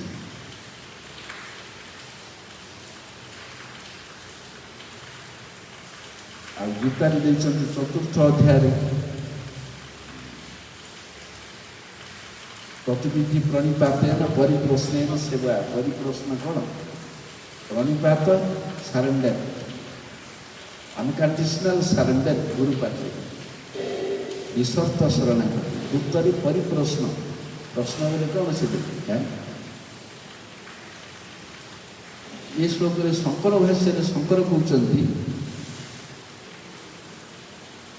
ଏ ଗୁରୁଦେବ, ବନ୍ଧନ ଓ ମୋକ୍ଷର ସ୍ୱରୂପ ମୁଁ ଜାଣିବାକୁ ଚାହୁଁଛି। ଶ୍ରୀଧର ସ୍ୱାମୀ ଟୀକାରେ କହୁଛନ୍ତି, ପ୍ରଭୁ ଗୁରୁଦେବ, ମୁଁ ଯଦି ଚିନ୍ମୟ ଜୀବ, ତାହେଲେ ସଂସାର ମୋତେ କାହିଁକି ପ୍ରାପ୍ତ ହେଲା? ଏ ସଂସାର କୁଆଡ଼ୁ ଆଇଲା ମୋ ପାଖକୁ? ହେଉଛି ମୁଖ୍ୟ ପ୍ରଶ୍ନ। କାହିଁକି ଏଇଟା ସେଟ୍ କରାହେଲା? ନା ଏଇଠି ଜୀବତତ୍ତ୍ୱ ଆରମ୍ଭ ହେବ, ଏଇଠି ଜୀବତତ୍ତ୍ୱ ଆରମ୍ଭ ହେବ। ସେଥିପାଇଁ ଏ ଫିଲ୍ମଟା କଲେ। ତା ପୂର୍ବରୁ ସୁନ୍ଦର ସେଟିଂ, ଡ୍ରାମାଟିକ୍ ଷ୍ଟାଇଲରେ ଦୁଇଟା ହେଇଛି। ଠିକ୍ ଆର କ୍ଷୁଦ୍ର ବୃତ୍ତି ହେଉଛି ଶାନ୍ତିର ସନ୍ଧାନ। ଇଏ ବାଘ ହେଲେ ସେ ବୁଲି ଟିକି ବହିଟା ଠିକ୍ ଏମିତି ଡ୍ରାମାଟିକ୍ ଷ୍ଟାଇଲ ହେଇଛି। ଏଇଟା ହେଉଛି ଗ୍ରନ୍ଥକାରରେ ଗ୍ରନ୍ଥ ଲେଖିବାକୁ। ସୁଲିଙ୍ଗାଃ ରୁଦ୍ଧାଗ୍ନିରିବ ଚିଦଣବ ଜୀବ ନିଚୟାଃ ହରେଃ ସୂର୍ଯ୍ୟସୈ ବା ପୃଥଗତି ତୁ ତଦ୍ଭେବ ବିଷୟାଃ ବସେ ମାୟା ଯସ୍ୟ ପ୍ରକୃତି ପତିରେବେଶ୍ୱର ଇହ ସଜୀବ ମୁକ୍ତୋପି ପ୍ରକୃତି ବସଯୋଗ୍ୟ ସ୍ୱଗୁଣତଃ। ଅର୍ଥାତ୍ ପ୍ରଜ୍ୱଳିତ ଅଗ୍ନିରୁ ଯେପରି ଅନେକ କ୍ଷୁଦ୍ର ବିସ୍ଫୁଲିଙ୍ଗ ନିର୍ଗତ ହୁଏ, ଠିକ୍ ସେହିପରି ଚିତ୍ ସୂର୍ଯ୍ୟ ସ୍ୱରୂପ ଶ୍ରୀ ହରିଙ୍କ କିରଣ କଣ ସ୍ଥାନୀୟ ଚିତ୍ ପରମାଣୁ ସ୍ୱରୂପ ଅନନ୍ତ ଜୀବ। ଶ୍ରୀ ହରିଙ୍କ ଠାରୁ ଅଭିନ୍ନ ହୋଇ ସୁଦ୍ଧା ଜୀବଗଣ ନିତ୍ୟ ପୃଥକ। ଜୀବ ଓ ଈଶ୍ୱର ଭିତରେ ନିତ୍ୟ ଭେଦ ଏହି ଯେ, ଯେଉଁ ପୁରୁଷଙ୍କର ବିଶେଷ ଧର୍ମ ଯୋଗୁଁ ମାୟା ଶକ୍ତି ତାଙ୍କର ନିତ୍ୟ ବଶୀଭୂତା ଦାସୀ ଏବଂ ଯିଏ ସ୍ୱଭାବତଃ ପ୍ରକୃତିର ଅଧୀଶ୍ୱର ସିଏ ଈଶ୍ୱର। ଯିଏ ମୁକ୍ତ ଅବସ୍ଥାରେ ନିଜ ସ୍ୱଭାବ ଅନୁସାରେ ମାୟା ପ୍ରକୃତିର ବଶଯୋଗ୍ୟ ସେ ଜୀବ। ମାୟାର ବୃତ୍ତି ଅନୁସାରେ ଜୀବଗଣ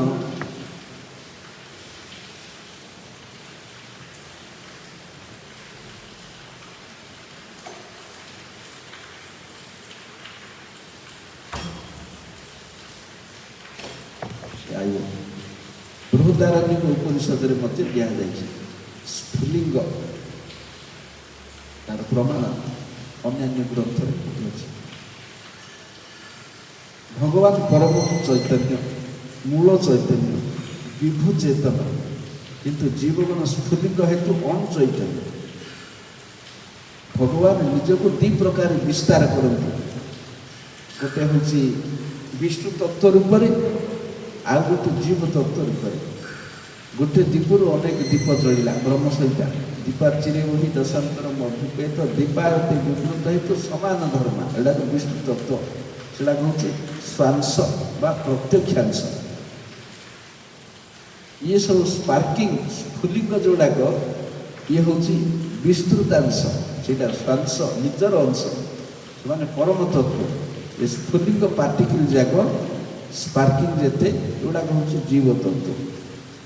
ଏମାନେ ବିସ୍ତୃତାଂଶ, ଅତି କ୍ଷୁଦ୍ର ସ୍ଫୁଲିଙ୍ଗ, ତେଣୁ ଏମାନେ ଅଣୁଚୈତନ୍ୟ। ଦୀପରୁ ଦୀପ ଭଳି ଗୋଟେ ବିସ୍ତାର, ଗୋଟେ ଟ୍ରାନ୍ସଫର୍ମରଟେ ବିସ୍ଫୋରଣ ହେଲା, ଚାରିଆଡ଼େ ନିଆଁ ପଡ଼ିଲା। ଘର ପୋଡ଼ି କେବେ ଦେଖିଛ?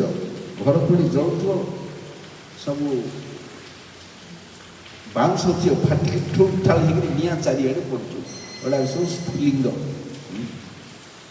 ନହେଲେ ଚୁଲି ଜଳୁଥିବ ମଧ୍ୟ, କାଠ ଚଡ଼ଚାଡ଼ ଚଡ଼ଚାଡ଼ ହେଲେ ଚାରିଆଡ଼େ ସ୍ପାର୍କିଂ, ସେ ସ୍ପାର୍କିଂ ଯାକ ଯିବ।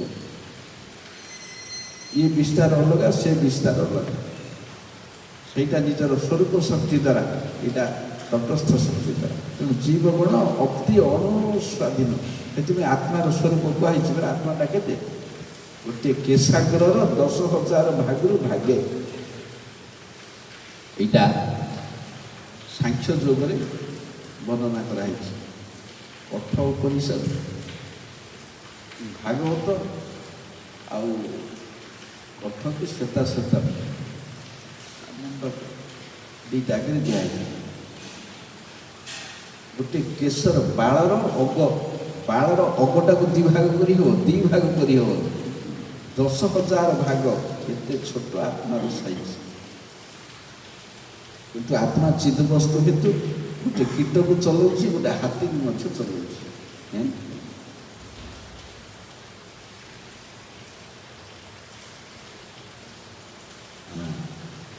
ବ୍ରଜନାଥ କହିଲେ ଅପୂର୍ବ ସିଦ୍ଧାନ୍ତ।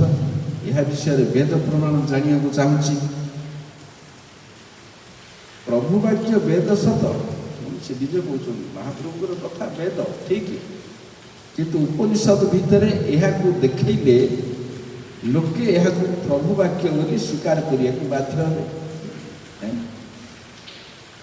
ବାବାଜୀ କହିଲେ ହଁ, ବେଦର ଅନେକ ସ୍ଥାନରେ ଏହି ବର୍ଣ୍ଣନା ରହିଛି। ମୁଁ ଗୋଟିଏ ଦୁଇଟି ମନ୍ତ୍ର କହୁଛି, ଶୁଣ। ଏଇଟା ବୃହଦାରଣ୍ୟକ 2:1-10ରେ ଯଥାଗ୍ରେହେ କ୍ଷୁଦ୍ରା ବିସ୍ଫୁଲିଙ୍ଗା ବ୍ୟୁଚ୍ଚରନ୍ତି ଏବମେବାସ୍ମଦାତ୍ମନଃ ସର୍ବାଣୀ ଭୂତାନି ବ୍ୟୁଚ୍ଚରନ୍ତି। ଅଗ୍ନିର ଯେପରି ବିସ୍ଫୁଲିଙ୍ଗ ହୁଏ, ତଦ୍ରୂପ ସର୍ବାତ୍ମା ଶ୍ରୀକୃଷ୍ଣଙ୍କ ଠାରୁ ସକଳ ଜୀବ ଉତ୍ପନ୍ନ ହୋଇଛନ୍ତି। ସେଥିପାଇଁ ମମୈବାଂଶ ଜୀବ ଲୋକେ ଜୀବଭୂତ ସନାତନ। ଜୀବଗଣ ମୋର ଅଂଶ ସ୍ୱରୂପ, ତେଣୁ ଜୀବ ସନାତନ।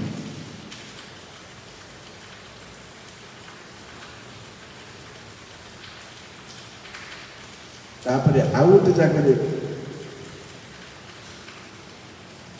ସବୁ ଯାକ ବୃହଦାରଣ୍ୟକର 3ଟା ମନ୍ତ୍ର ଦେଇଛନ୍ତି। ତସ୍ୟ ବା ଏତସ୍ୟ ପୁରୁଷସ୍ୟ ଦ୍ୱେ ଏବ ସ୍ଥାନେ ଭବତ ଇଦଞ୍ଚ ପରଲୋକ ସ୍ଥାନଞ୍ଚ ସନ୍ଧ୍ୟଂ ତୃତୀୟଂ ସ୍ୱପ୍ନ ସ୍ଥାନ ତସ୍ମିନ୍ ସନ୍ଧ୍ୟେ ସ୍ଥାନେ ତିଷ୍ଠନ୍ନେତେ ଉଭେ ସ୍ଥାନେ ପଶ୍ୟଦିଦଞ୍ଚ ପରଲୋକ ସ୍ଥାନଞ୍ଚ। ସେହି ଜୀବ ପୁରୁଷର 2ଟି ସ୍ଥାନ, ଏହି ଜଡ଼ ଜଗତ ଏବଂ ଅନୁସନ୍ଧେୟ ଚିତ୍ ଜଗତ। ଅନୁସନ୍ଧେୟ ମାନେ ଅନୁସନ୍ଧାନର ଯୋଗ୍ୟ। ଜୀବ ତଦ୍ ଉଭୟ ମଧ୍ୟରେ ସ୍ୱୀୟ ସନ୍ଧିସ୍ଥଳ ତୃତୀୟ ସ୍ଥାନ ସ୍ଥିତ। ଯିଏ ସନ୍ଧି ସ୍ଥାନରେ ରହି ଚିତ୍ ଜଗତ ଜଳ ଜଗତ ଉଭୟ ସ୍ଥାନ ଦେଖିବାକୁ ପାଏ। ସେଟା ଆଗରୁ ଆମେ ଆଲୋଚନା କରିଛେ ତଟସ୍ଥ ଶକ୍ତି ହେତୁ ଏ ଜଗତ ସେ ଜଗତ ଦୁଇଟାକୁ ସେ ଦେଖେ, ଯେଉଁ ଜଗତର ଆକର୍ଷଣ ସେ ଜଗତକୁ ଯାଏ। ହରି ବିମୁଖ ହେଲେ ଏଇଠିକି ଆଇବ, ହରି ଉନ୍ମୁଖୀ ହେଲେ ସେଇଠିକି ଯିବ। ତେଣୁ ଏହି ବାକ୍ୟରେ ଜୀବ ଶକ୍ତିର ତଟସ୍ଥ ଲକ୍ଷଣ ବିବୃତ ହେଉଛି। ପୁଣି ଆଉଥରେ ଶୁଣ, ଆଉ ଗୋଟିଏ ମନ୍ତ୍ର, ତଦ୍ ଯଥା ମହାମତ୍ସ୍ୟ ଉଭୟ କୂଳେନୁ ସଞ୍ଚରତି ପୂର୍ବା ପରଞ୍ଚୈବ ମେବାୟଂ ପୁରୁଷ ଏବା ବୁଦ୍ଭାବ ଭାବନ ସଞ୍ଚରତି ସ୍ୱପ୍ନାନଞ୍ଚ ବୁଦ୍ଧାନଞ୍ଚ। ଏଇଟା ବି ମହାଗୁରୁ କହିଛି। ସେହି ତଟସ୍ଥ ଧର୍ମ ଏହିପରି ଯେପରି ମହାମତ୍ସ୍ୟ ନଦୀର ପୂର୍ବ ପର ଦୁଇ ତଟରେ ସଞ୍ଚାରଣ କରେ। ଏ କୂଳରେ ସେ କୂଳରେ ମାଛଟା ଯାଉଛି, ସେ କୂଳକୁ ଯାଇପାରିବେ, ଏ କୂଳକୁ ଯାଇପାରିବେ। ସେହିପରି ଜୀବ ପୁରୁଷ ଜଳ ଜଗତ ଚିତ୍ ଜଗତ ମଝିରେ ଅବସ୍ଥିତ। କାରଣ ଜଳରେ ସନ୍ତରଣର ଉପଯୋଗୀ ହୋଇ ଉଭୟ କୂଳ ଅର୍ଥାତ୍ ସ୍ୱପ୍ନାନ୍ତ ଓ ବୁଦ୍ଧାନ୍ତ କୂଳରେ ସଞ୍ଚାରଣ କରିପାରେ। ଏପଟେ ବିରଜା ନଦୀ, ବିରଜା ନଦୀ ଏପଟେ ଜଳ ଜଗତ, ସେପଟେ ନିତ୍ୟ ଜଗତ। ସେ ଯୁଆଡ଼େ ଚାହିଁବ ଯାଇପାରିବ, ଯେଉଁଟାକୁ ଯିବା ପାଇଁ ଚିନ୍ତା କରିବ ତାର ସାଧନ କରି ସେ ସେଟାକୁ ଯାଇପାରିବ।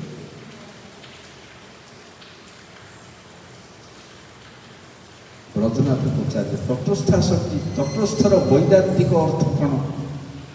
ବୈଦାନ୍ତିକ ଅର୍ଥ ବେଦାନ୍ତ ଅନୁସାରେ ତଟସ୍ଥର ଅର୍ଥ କ'ଣ? ନା ନଦୀର ଜଳ ଏବଂ ଭୂମିର ମଧ୍ୟବର୍ତ୍ତୀ ଭାଗକୁ ତଟ କୁହାଯାଏ।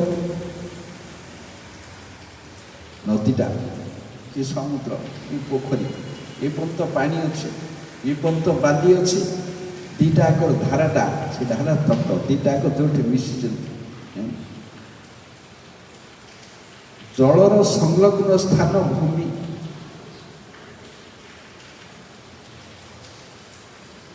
ଆଚ୍ଛା, ତୁ ପଚାରୁଛି ତଟ ଆଉ କ'ଣ? ଜଳ ତ ଯେଉଁଠି ରହିଛି ସେଇଟା ଭୂମି। ତଟ କାହାକୁ କୁହାଯିବ? ତଟ କେବଳ ଜଳ ଓ ଭୂମିର ମଧ୍ୟବର୍ତ୍ତୀ ବିଭାଗକାରୀ ସୂତ୍ର ବିଶେଷ। ତଟ ଅତି ସୂକ୍ଷ୍ମ ସ୍ଥାନ ସ୍ଥୂଳ ଚକ୍ଷୁରେ ଦେଖାଯାଏ ନାହିଁ। ଚିତ୍ ଜଗତକୁ ଜଳ ଓ ମାଇକ ଜଗତକୁ ଭୂମି ସହିତ ତୁଳନା କଲେ ତତ୍ ଉଭୟର ବିଭାଗକାରୀ ସୂକ୍ଷ୍ମ ସୂତ୍ର ହିଁ ତଟ। ଆମେ ଯଦି ଚିତ୍ ଜଗତଟାକୁ ଜଳ ନେବା, ଜଳ ଜଗତକୁ ଭୂମି ନେବା, ଉଭୟ ଭିତରେ ଯିଏ ତାକୁ ବିଭାଗ କରିଛି ସିଏ ତଟ। ଏହି ସନ୍ଧି ସ୍ଥାନରେ ଜୀବର ଅବସ୍ଥାନ।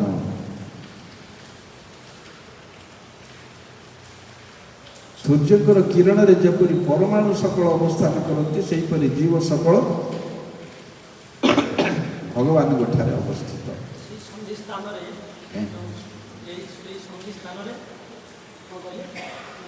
ଜୀବର ଅବସ୍ଥାନ ଭଗବାନଙ୍କ ଠାରେ ରହନ୍ତି ପୁରା ଜୀବ। ସୂର୍ଯ୍ୟଙ୍କର କିରଣରେ ଯେପରି ପରମାଣୁ ସକଳ ଅବସ୍ଥାନ କରନ୍ତି, ସେହିପରି ଭଗବାନଙ୍କ ଠାରେ ଜୀବ ସମୂହ ଅବସ୍ଥାନ କରନ୍ତି। ଭଗବାନଙ୍କ ଠାରେ ଅଛି ବୋଲିକିରି ସିଏ କିରଣ ରେଣୁ ଦ୍ୱାରା ମାୟା ଭିତରେ ପ୍ରବେଶ କଲେ। ତେଣୁ ଜୀବ ମଧ୍ୟଭାଗରେ ସ୍ଥିତ ହୋଇ ଏକ ଦିଗରେ ଚିତ୍ ଜଗତକୁ ଓ ଅପର ଦିଗରେ ମାୟା ଜଗତକୁ ଦେଖୁଛି। ଦୁଇଟା ଯେଉଁମାନେ ଉନ୍ମୁଖୀ ଯିବ ସିଆଡ଼େ ପଳେଇବ, ସୃଷ୍ଟି ସମୟର କଥା। ଆଉ ଯେଉଁଗୁଡ଼ାକ ବହିର୍ମୁଖୀ ଯୋଗ ଇଆଡ଼କୁ ଅନେଇଲେ ମାୟା ଧରି ପଳେଇଲା। ମାୟାରେ ଅନଉଛି ଏଠିକି ଆସିବାକୁ ଚାହୁଁଛି। ତମେ ରୋଡ଼ରେ ଯାଉଥିବ, ଦୋକାନକୁ କ'ଣ ଜିନିଷ କିଣିବି ବୋଲି, ସେ ଦୋକାନଟା କେଉଁଠି ହେଲେ ବାଟରେ ବେଳକୁ ଅନେଇଲା ବେଳକୁ ଗୋଟେ ଦୋକାନ, ସେ ଜଗିଥିଲେ ଆସ ଆସ ଆସ କ'ଣ ଗୋଟେ ଆଜ୍ଞା ଅନବ ଆଜ୍ଞା ନ ପଚାରୁନ। ସେ ଚାହୁଁଛି କ'ଣ ହେଲେ ଗୋଟେ ନା ନାଇଁ ଭାବିକି ଯାଇ କ'ଣ ଦରକାର ଆଜ୍ଞା ଆମକୁ ଅଛି ନେବି, ନ ପଚାରୁନୁ ସେ କହିବ। ସେମିତି ମାୟା ଆଡ଼େ ଯଦି ଅନେଇଲୁ, ସିଆଡ଼େ ମୁହଁ ବୁଲେଇକି ଆଡ଼େ, ସେପଟକୁ ଗଲେ ଭୋଗ ବୁଦ୍ଧି ହେବ, ଏପଟକୁ ଦାସ କ'ଣ ହେବ, ଏପଟକୁ ଗଲେ କର୍ତ୍ତା ହେବ। ଏବେ ମାୟା ମିଥ୍ୟା ଅହଙ୍କାର, ଅହଙ୍କାର ବିମୂଢ଼ାତ୍ମା, ଏମାନେ ଯେଉଁମାନେ କୃଷ୍ଣ ବିମୁଖ ହେଇକିରି ଇଆଡ଼େ ସେ ଦୁଇଟା ଆଗ ଜଗତକୁ ଦେଖିବାକୁ ପାଏ, କିନ୍ତୁ କେଉଁ ଜଗତରେ ପ୍ରବେଶ କରିବେ? ସ୍ୱାଧୀନତାର ଅପବ୍ୟବହାର କରିଦେଲେ ଏଠାକୁ ପଡ଼ିବ, ନିକଟସ୍ଥ ମାୟା ତାରି ଚାପ ଦିଆକ।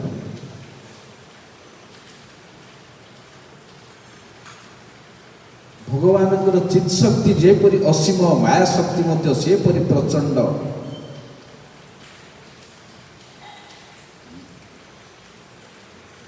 ତତ୍ ଉଭୟର ମଧ୍ୟସ୍ଥିତ ଅତ୍ୟନ୍ତ ସୂକ୍ଷ୍ମ ଜୀବ। କୃଷ୍ଣଙ୍କର ତଟସ୍ଥା ଶକ୍ତିରୁ ଜୀବ ଉତ୍ପନ୍ନ ହୋଇଛି, ଅତଏବ ଜୀବର ସ୍ୱଭାବ ମଧ୍ୟ ତଟସ୍ଥ। ଦୁଇଟା ଥିବ ଜୀବ। ତଟସ୍ଥ ସ୍ୱଭାବ କିପରି? ନା ଯାହାଦ୍ୱାରା ଉଭୟ ଜଗତର ମଧ୍ୟବର୍ତ୍ତୀ ହୋଇ ଉଭୟ ଦିଗକୁ ଦର୍ଶନ କରାଯାଇପାରେ, ଉଭୟ ଶକ୍ତିର ବଶୀଭୂତ ହେବାର ଯୋଗ୍ୟତା ହିଁ ତଟସ୍ଥ ଭାବ। ତଟ ଜଳର ସ୍ରୋତରେ କଟି କଟି ନଦୀ ହୁଏ। ନଦୀର ପଥ ବଦଳିଗଲେ ଭୂମିଖଣ୍ଡ ସହ ଦୃଢ଼ତା ଲାଭ ପୂର୍ବକ ଏକ ହୋଇଯାଏ। ଜୀବ ଯଦି କୃଷ୍ଣଙ୍କ ପ୍ରତି ଅର୍ଥାତ୍ ଚିତ୍ ଜଗତ ପ୍ରତି ଦୃଷ୍ଟିପାତ କରନ୍ତି, ତେବେ କୃଷ୍ଣଙ୍କ ଶକ୍ତିରେ ପ୍ରଭାବିତ ହୋଇ ଚିତ୍ ଜଗତରେ ପ୍ରବେଶ କରି କୃଷ୍ଣ ସେବା କରନ୍ତି। ଏବଂ ମାୟା ପ୍ରତି ଯଦି ଦୃଷ୍ଟିପାତ କରନ୍ତି, ତେବେ କୃଷ୍ଣ ବହିର୍ମୁଖ ହୋଇ ମାୟା ଜାଲରେ ଆବଦ୍ଧ ହୁଅନ୍ତି। ଏହି ଉଭୟନିଷ୍ଠ ସ୍ୱଭାବର ନାମ ତଟସ୍ଥ ସ୍ୱଭାବ। ତେଣୁ ସେ ଯୁଆଡ଼େ ଚାହିଁବ ଚାହିଁପାରିବ। ଆଚ୍ଛା, ଜୀବର ସ୍ୱରୂପଗତ ଗଠନରେ କ'ଣ କୌଣସି ମାଇକ ତତ୍ତ୍ୱ ଅଛି? ସ୍ୱରୂପରେ ବାବାଜୀ କହିଲେ ନା, ଜୀବର ମାଇକ ତତ୍ତ୍ୱ ନାହିଁ। କାହିଁକି ନା ଜୀବ ସ୍ୱରୂପତଃ ଚିଦ୍ବସ୍ତୁ, ଯେହେତୁ ଭଗବାନଙ୍କର ଅଂଶ ସ୍ୱରୂପ, ସେଥିରେ ଜଡ଼ତା ନାହିଁ, ପ୍ରାକୃତ ବସ୍ତୁର ଲେଶ ନାହିଁ। ସେଥିପାଇଁ କହୁଛନ୍ତି ବିଳାସୀଧର ସ୍ୱାମୀ, ମୋତେ ସଂସାର କାହିଁକି ପ୍ରାପ୍ତ ହେଲା? ମୁଁ ତ ଚିଦ୍ବସ୍ତୁ।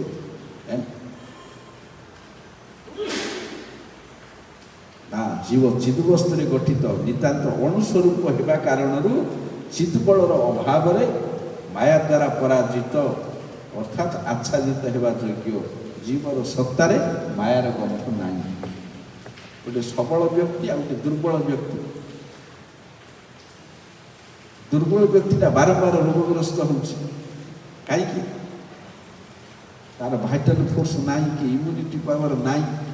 ତେଣୁ ଟିକିଏ ଥଣ୍ଡା ହେଲେ ଥଣ୍ଡା ହେଇଯାଉଛି, ଟିକିଏ କ'ଣ ହେଲେ କ'ଣ ହେଇଯାଉଛି, ବାରମ୍ବାର ରୋଗାକ୍ରାନ୍ତ ହେଉଛି। ଯେହେତୁ ସେ ଦୁର୍ବଳ। ସବଳ ବ୍ୟକ୍ତିର ସବୁ ଇନ୍ଦ୍ରିୟ ସୁଦୃଢ଼, ତେଣୁ ସେ ରୋଗାଗ୍ରସ୍ତ ହେବାଟା କମ୍। ସେମିତି ଯେଉଁ ଜୀବ ପାଖରେ ଦୁର୍ବଳତା ଦେଖାଯାଏ, କୃଷ୍ଣ ବୈମୁଖ୍ୟ ଭାବ, ସେ ମାୟାର ବଶୀଭୂତ ହେବାର ଯୋଗ୍ୟଟା ଦୁର୍ବଳ ଜୀବ। ଆଉ ଯିଏ କୃଷ୍ଣ ଶକ୍ତିରେ ବଳିଆନ, ସେ ସବୁବେଳେ ସିଆଡ଼େ ଆଗେ ଯେଉଁ ଇଆଡ଼େ କେବେ ଆଇବନି। ସେଥିପାଇଁ ମୁଣ୍ଡକରେ ଆଉ ଗୋଟେ ମନ୍ତ୍ର ଅଛି, ଯେମିତିଟା ନାୟ ମହାତ୍ମା ପ୍ରବଚନେନ ଲଭ୍ୟ, ତାର ନେକ୍ସଟ ମନ୍ତ୍ରଟା ନାୟ ମହାତ୍ମା ବଳହୀନେନ ଲଭ୍ୟ। ଗୋଟେ ମନ୍ତ୍ର ଅଛି, ଦୁର୍ବଳ ବ୍ୟକ୍ତି ଭଗବାନଙ୍କୁ ପାଇପାରେ ନାହିଁ। କାହିଁକି? ନା ରୋଗୀ ଭଳିଆ। ରୋଗୀଟା କେବେ ସୁସ୍ଥ ନାହିଁ। କୌଣସି ସ୍ପୋର୍ଟସରେ କି ଗେମ୍ରେ ପାର୍ଟିସିପେଟ୍ କରିପାରିଲା, ଦୁର୍ବଳ ହେଲା, ଧାଇଁପାରିବନି, ଖେଳିପାରିବନି, କିଛି କରିପାରିବନି। ସବଳ ବ୍ୟକ୍ତି ସବୁରେ ପାର୍ଟିସିପେଟ୍ କରିପାରିବ। ଅଲିମ୍ପିକରେ ହଉ, ଏସିଆଡ଼ରେ ହଉ, ଚାଇଁରେ ହଉ। ସେହିପରି ହରିଭଜନରେ ଦୁର୍ବଳ ଆତ୍ମା ଆକର୍ଷିତ ହେଇପାରିନି। ସେ ଆତ୍ମାକୁ ବଳ ଦେବାକୁ ହବ। ତାର ବଳ ଦେବାର ଇଞ୍ଜେକ୍ସନ୍ ହେଉଛି ହରିକଥା ଶ୍ରବଣ। ଏ ଜିନିଷଟା ହେଉଛି ହରିକଥା ଶ୍ରବଣ। ସାଧୁ ସଙ୍ଗେ ହରିକଥା ଏଇ ମାତ୍ର ଚାଇ, ସଂସାର ଯେମିତି আর কোনো ବସ୍ତୁ ନାହିଁ। ଏଇଟା ହେଉଛି ମହତ୍ଵ। ଆଉ ଗୋଟେ ଅଛି, କୃଷ୍ଣ ଭକ୍ତି ଦୂରେ ରହୁ, ସଂସାର ନହେ କ୍ଷୟ।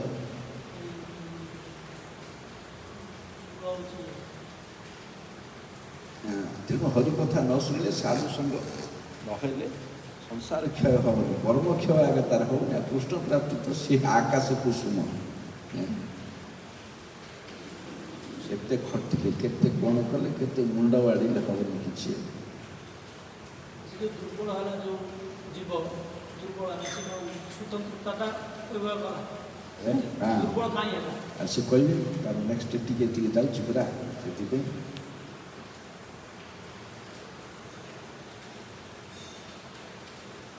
ତେଣୁ ଜୀବର ସତ୍ତାରେ ମାୟା ଗନ୍ଧ ନାହିଁ।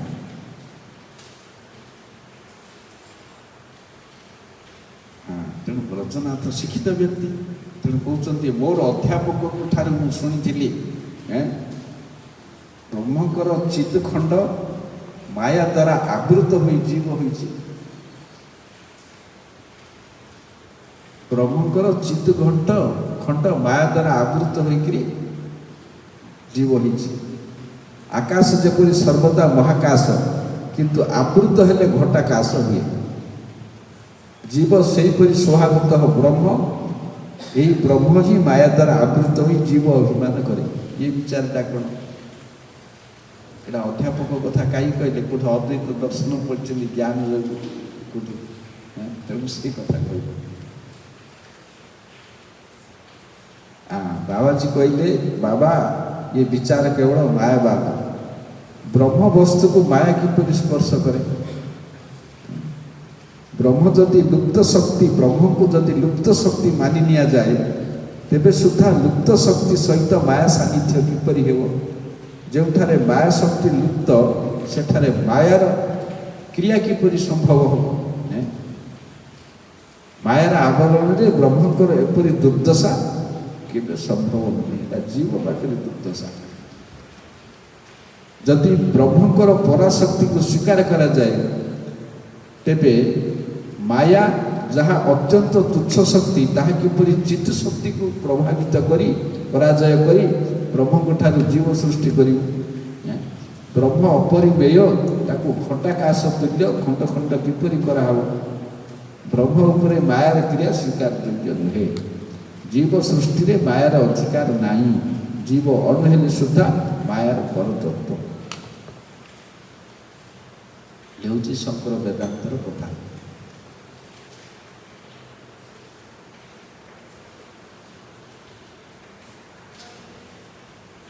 ଶ୍ଲୋକାର୍ଥେନ ବଦିଷ୍ୟାମି ବର୍ଣ୍ଣିତମ୍ ଯତ୍ ଗ୍ରନ୍ଥକୋଟିଭିଃ ବ୍ରହ୍ମ ସତ୍ୟ ଜୀବ ଜଗତ ମିଥ୍ୟା ଜୀବ ବ୍ରହ୍ମୈବ ନାପରଃ। ଶଙ୍କରଙ୍କର ଗୋଟେ ବାକ୍ୟ ଅଛି ନା, ଅସଂଖ୍ୟ ଶାସ୍ତ୍ରରେ ଯେତେ ଜିନିଷ ବର୍ଣ୍ଣନା ହେଇଛି ମୁଁ ଅଧା ସ୍ୱରୂପରେ କହିବି। ମାନେ ଦୁଇ ଧାଡ଼ିରୁ ଗୋଟେ ଧାଡ଼ି କ'ଣ ନା, ଜୀବ ବ୍ରହ୍ମ ସତ୍ୟ, ଜଗତ ମିଥ୍ୟା, ଆଉ ଜୀବ ମଧ୍ୟ ବ୍ରହ୍ମ ଛଡ଼ା ଆଉ କିଛି ନାହିଁ। ଏତିକି ଅଦ୍ୱୈତ ଦର୍ଶନର ମୂଳ। ଏଇଠି ଗୌଡ଼ୀୟ ଦର୍ଶନର ମୂଳ କ'ଣ ନା, ଆରାଧ୍ୟ ଭଗବାନ ବ୍ରଜେଶ ତନ୍ୟ ସଚିମିତି, ତାଙ୍କ ମୂଳ। ହେଲେ ବ୍ରହ୍ମ ହିଁ ଏକମାତ୍ର ଅଛି, ଜୀବ ପ୍ରକୃତି ମାୟା କିଛି ନାହିଁ। ତାଙ୍କର ମତରେ ଅତ୍ୟନ୍ତ ଭ୍ରମାତ୍ମକ ବିବୃତ୍ତି ଅଛି।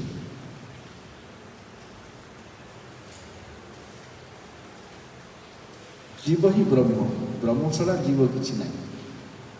ଆଉ କ'ଣ ନା, ଜଗତଟା ମିଥ୍ୟା।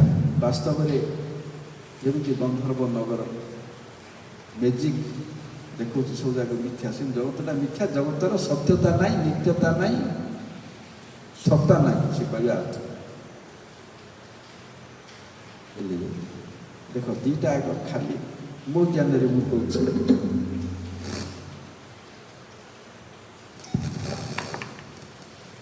ହେଲେ ଜୀବ ସେଇଟା ଏଠି ଆଲୋଚନା କଲେ ଶୁଭୁଛି। ଜୀବ ବ୍ରହ୍ମଙ୍କର ଅଂଶ। ଭଗବାନ କହିଲେ ମମୈବାଂଶ ଜୀବ ଲୋକେ ଜୀବଭୂତ ସନାତନ। ଜୀବ ନିତ୍ୟ ବସ୍ତୁ, ଭଗବାନଙ୍କର ଅଂଶ ହେତୁ ନିତ୍ୟ ବସ୍ତୁ। ନିତ୍ୟ ହେଲେ ଜୀବ ମୁକ୍ତି ଅବସ୍ଥାରେ ମଧ୍ୟ ତାହାର ସତ୍ତା ବିଦ୍ୟମାନ ରହେ, ସତ୍ତା ହରିବା ଭଳିଆ ନାହିଁ। ଏ ଜିନିଷରୁ କ'ଣ ଜଣାପଡ଼ୁଛି, ଇଏ ଯେଉଁଟା ତାର ଅଧ୍ୟାପକ କହିଲେ ମାୟାବାଦ, ଆମର ଦର୍ଶନ ଅନୁସାରେ ବେଦର ଯେ ଭଗବାନଙ୍କର ତଟସ୍ଥା ଶକ୍ତିରୁ ଜୀବ ସୃଷ୍ଟି ହେଲା, ତାଙ୍କ ଭାଷ୍ୟ ଅନୁସାରେ ବ୍ରହ୍ମ ମାୟାଗ୍ରସ୍ତ ହେଇ ଜୀବ ହେଲା। ହେଲେ ଅଦ୍ୱୈତ ଦର୍ଶନ କ'ଣ ନା, ଏକ ବ୍ରହ୍ମ ଛଡ଼ା ଆଉ କାହାର ସତ୍ତା ନାହିଁ। ଆମର ନିତ୍ୟ ବସ୍ତୁ କ'ଣ? ବ୍ରହ୍ମ, ମାୟା, ଜୀବ, ତିନିଟା ନିତ୍ୟ ବସ୍ତୁ। ସେ ସେଥିପାଇଁ ଓମ୍ଟା କରାହେଇଛି। ଶଙ୍କର ଓମ୍କୁ ମାନନ୍ତି ନାହିଁ, ପ୍ରଣବକୁ ମାନନ୍ତି ନାହିଁ। ଚାରିଟା ମହାବାକ୍ୟ କାହାର କରିଛନ୍ତି? ଅହଂ ବ୍ରହ୍ମାସ୍ମି, ତତ୍ତ୍ୱମସି, ଅୟମାତ୍ମା ବ୍ରହ୍ମ, ପ୍ରଜ୍ଞାନାନନ୍ଦ ବ୍ରହ୍ମ। ଏ ଚାରିଟାକୁ ମହାବାକ୍ୟ କରିଛନ୍ତି, ଯେଉଁଟା ଏଠି ଖଣ୍ଡନ ହେବ ଭିତରେ। ବେଦର କୌଣସି ଜିନିଷ ମହାବାକ୍ୟ କ୍ଷୁଦ୍ର ବାକ୍ୟ ନାହିଁ। ବେଦ ସର୍ବାଙ୍ଗ ସୁନ୍ଦର, ଅର୍ଥ ସେମାନେ ଅଲଗା କରିଛନ୍ତି। ଅହଂ ବ୍ରହ୍ମାସ୍ମି, ମୁଁ ବ୍ରହ୍ମ। ତାଙ୍କର ଅଦ୍ୱୈତର ମତ ପୋଷକ ଏ ଚାରିଟା କରିଛନ୍ତି। ହେଲେ ଅଦ୍ୱୈତବାଦୀ ମାନେ ବେଦରୁ ଖୋଜି ଖୋଜି ତାଙ୍କର ମତର ପୃଷ୍ଠପୋଷକ ଏ ଚାରିଟା ମନ୍ତ୍ର ପାଇଲେ, କିନ୍ତୁ ତାର ଭାଷ୍ୟ ଅଲଗା। ମୁଁ ବ୍ରହ୍ମ ହେଇପାରେ, କାହିଁକି? ଯେହେତୁ ମୁଁ ଚିତ୍ ବସ୍ତୁ, ମୁଁ ବି ବ୍ରହ୍ମ। ତାର ଅର୍ଥ ନୁହେଁ ଯେ ମୁଁ ପରମ ବ୍ରହ୍ମ। ତେଣୁ ବ୍ରହ୍ମ ପରମ ବ୍ରହ୍ମ ଦୁଇଟା ଜିନିଷ ରହିଛି। ଜୀବ ହେଉଛି ଅଣୁ ବ୍ରହ୍ମ, ତେଣୁ ମୁଁ ବ୍ରହ୍ମ ବୋଲି କୁହାହେବ। ଜୀବ ସତ୍ତାରେ ଚିତ୍ ସ୍ୱରୂପ ବୋଲି ମୁଁ ବ୍ରହ୍ମ, ତାହେଲେ ମୁଁ କାହିଁକି ଶୋକ କରିବି? ଏମିତି ଉଦାଳକ ଶ୍ଵେତକେତୁକୁ କହିଲେ ତତ୍ ତମସି, ସେଇଟା ଗୋଟେ ରଖିଛି, ତୁମେ ତାହା ଅଟ। ନା, ତତ୍ର ଅର୍ଥ ତସ୍ୟ, ତୁମେ ତାଙ୍କର ଅଟ। ସବୁ ଜାଗାରେ ସେଇଟା ଷଷ୍ଠୀ ବିଭକ୍ତି ହେବ। ଯେମିତି ଯତ୍କୃପା ତମହଂ ବନ୍ଦେ ପରମାନନ୍ଦ ମାଧବ, ଯତ୍କୃପା ବୋଇଲେ ଯସ୍ୟ କୃପା। ଯେପରି ଏଇଟା ସେପରି ତତ୍ ତମ୍ ବୋଇଲେ ତସ୍ୟ ତମ୍, ତୁମେ ତାଙ୍କର ଅଟ, ଅର୍ଥାତ୍ ତୁମେ ତାଙ୍କର ଅଂଶ ସ୍ୱରୂପ ଅଟ, ତୁମେ ତାଙ୍କର ଦାସ ଅଟ। ତେଣୁ ଏଗୁଡ଼ା ମହାବାକ୍ୟ ନାହିଁ। ତେଣୁ ମହାପ୍ରଭୁ ଖଣ୍ଡନ କରି କ'ଣ କହିଲେ? ମହାବାକ୍ୟ ହେଉଛି ପ୍ରଣବ। ପ୍ରଣବ ଯେ ମହାବାକ୍ୟ, ବେଦରେ ନିଦାନ। ପ୍ରଣବ କ'ଣ? ଓଙ୍କାର। ଓଙ୍କାରଟାକୁ ଭାଙ୍ଗିଲେ କ'ଣ ହେଉଛି? ଅ ଉ ମ। ଅ ହେଲା ବ୍ରହ୍ମ, ଉ ହେଲା ଜୀବ, ଉ ହେଲା ପ୍ରକୃତି, ମ ହେଲା ଜୀବ। ତେଣୁ ତିନିଟା ଆଙ୍କର ନିତ୍ୟତା ଅଛି। ଉ କାରଣ ଚ୍ୟୁତେ କୃଷ୍ଣ ସର୍ବଲୋକୈକ ନାୟକ, ଓ କାରଣ ଚ୍ୟୁତେ ରାଧା, ମ କାର ଜୀବବାଚ। କୁହାହେଇଛି ରୂପସନି। ଏପରିକି ପଦ୍ମ ପୁରାଣରେ ମଧ୍ୟ ଅକାର ବିଷ୍ଣୁ, ଉକାର ଲକ୍ଷ୍ମୀ, ମକାର ଜୀବ। ସବୁବେଳେ ତିନିଟାର ନିତ୍ୟତା ଅଛି। ତେଣୁ ଖାଲି ବ୍ରହ୍ମ ଆଉ ଜୀବ ପ୍ରସ୍ତୁତି କଲେ ହେଲା। ତେଣୁ ଏମାନେ ଏସବୁ ଗୋଳମାଳିଆ ବାହାର କରୁଛନ୍ତି। ବ୍ରହ୍ମ ମାୟାଗ୍ରସ୍ତ ହେଇକରି ଜୀବ ହେଲେ, ନିତ୍ୟାନ୍ତ ଅଲାଜୁଗ ପାଠ। ତମେ ଅଦ୍ୱୈତବାଦ କହୁଛ, ବ୍ରହ୍ମ ଛଡ଼ା କିଛି ସତ୍ତା ନାହିଁ, ମାୟା କୋଉଠୁ ଆଣିଲ?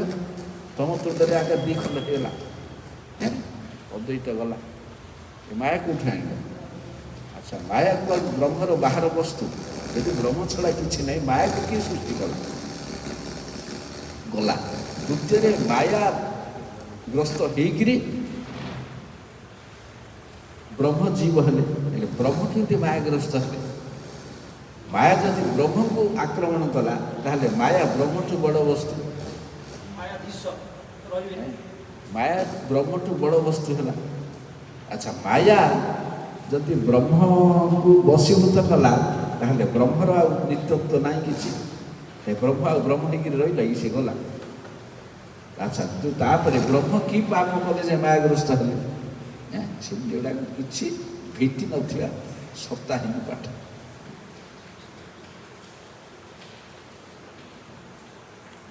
ଏ ବିଷୟରେ ପରେ ମୁଁ ଆଲୋଚନା କରିବି। ଆଉଥରେ ଚାଲିଛି ତ ଜିନିଷ କହିଲେ ମଧ୍ୟ କି କିଛି ଆମର କରିପାରିବୁନି।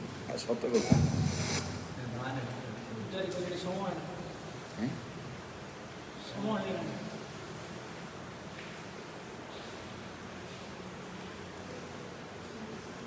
ଚାଲିଛି ବିରାଟ।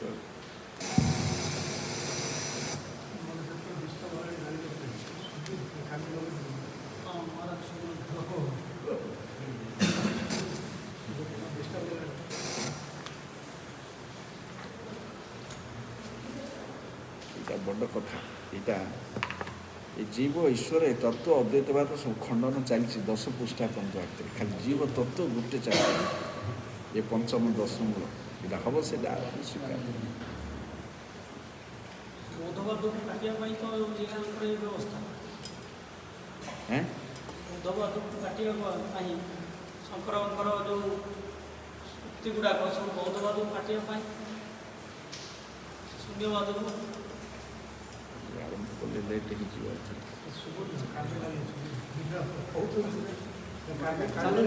ଗୋଟେ କାଟିଦେବି। ଗୋଟେ କାଢ଼ ଉଠେଇ ଦେ ବନ୍ଦ ହେଇଗଲା ଏଇଟା କାଟି ଦିଅ ସବୁ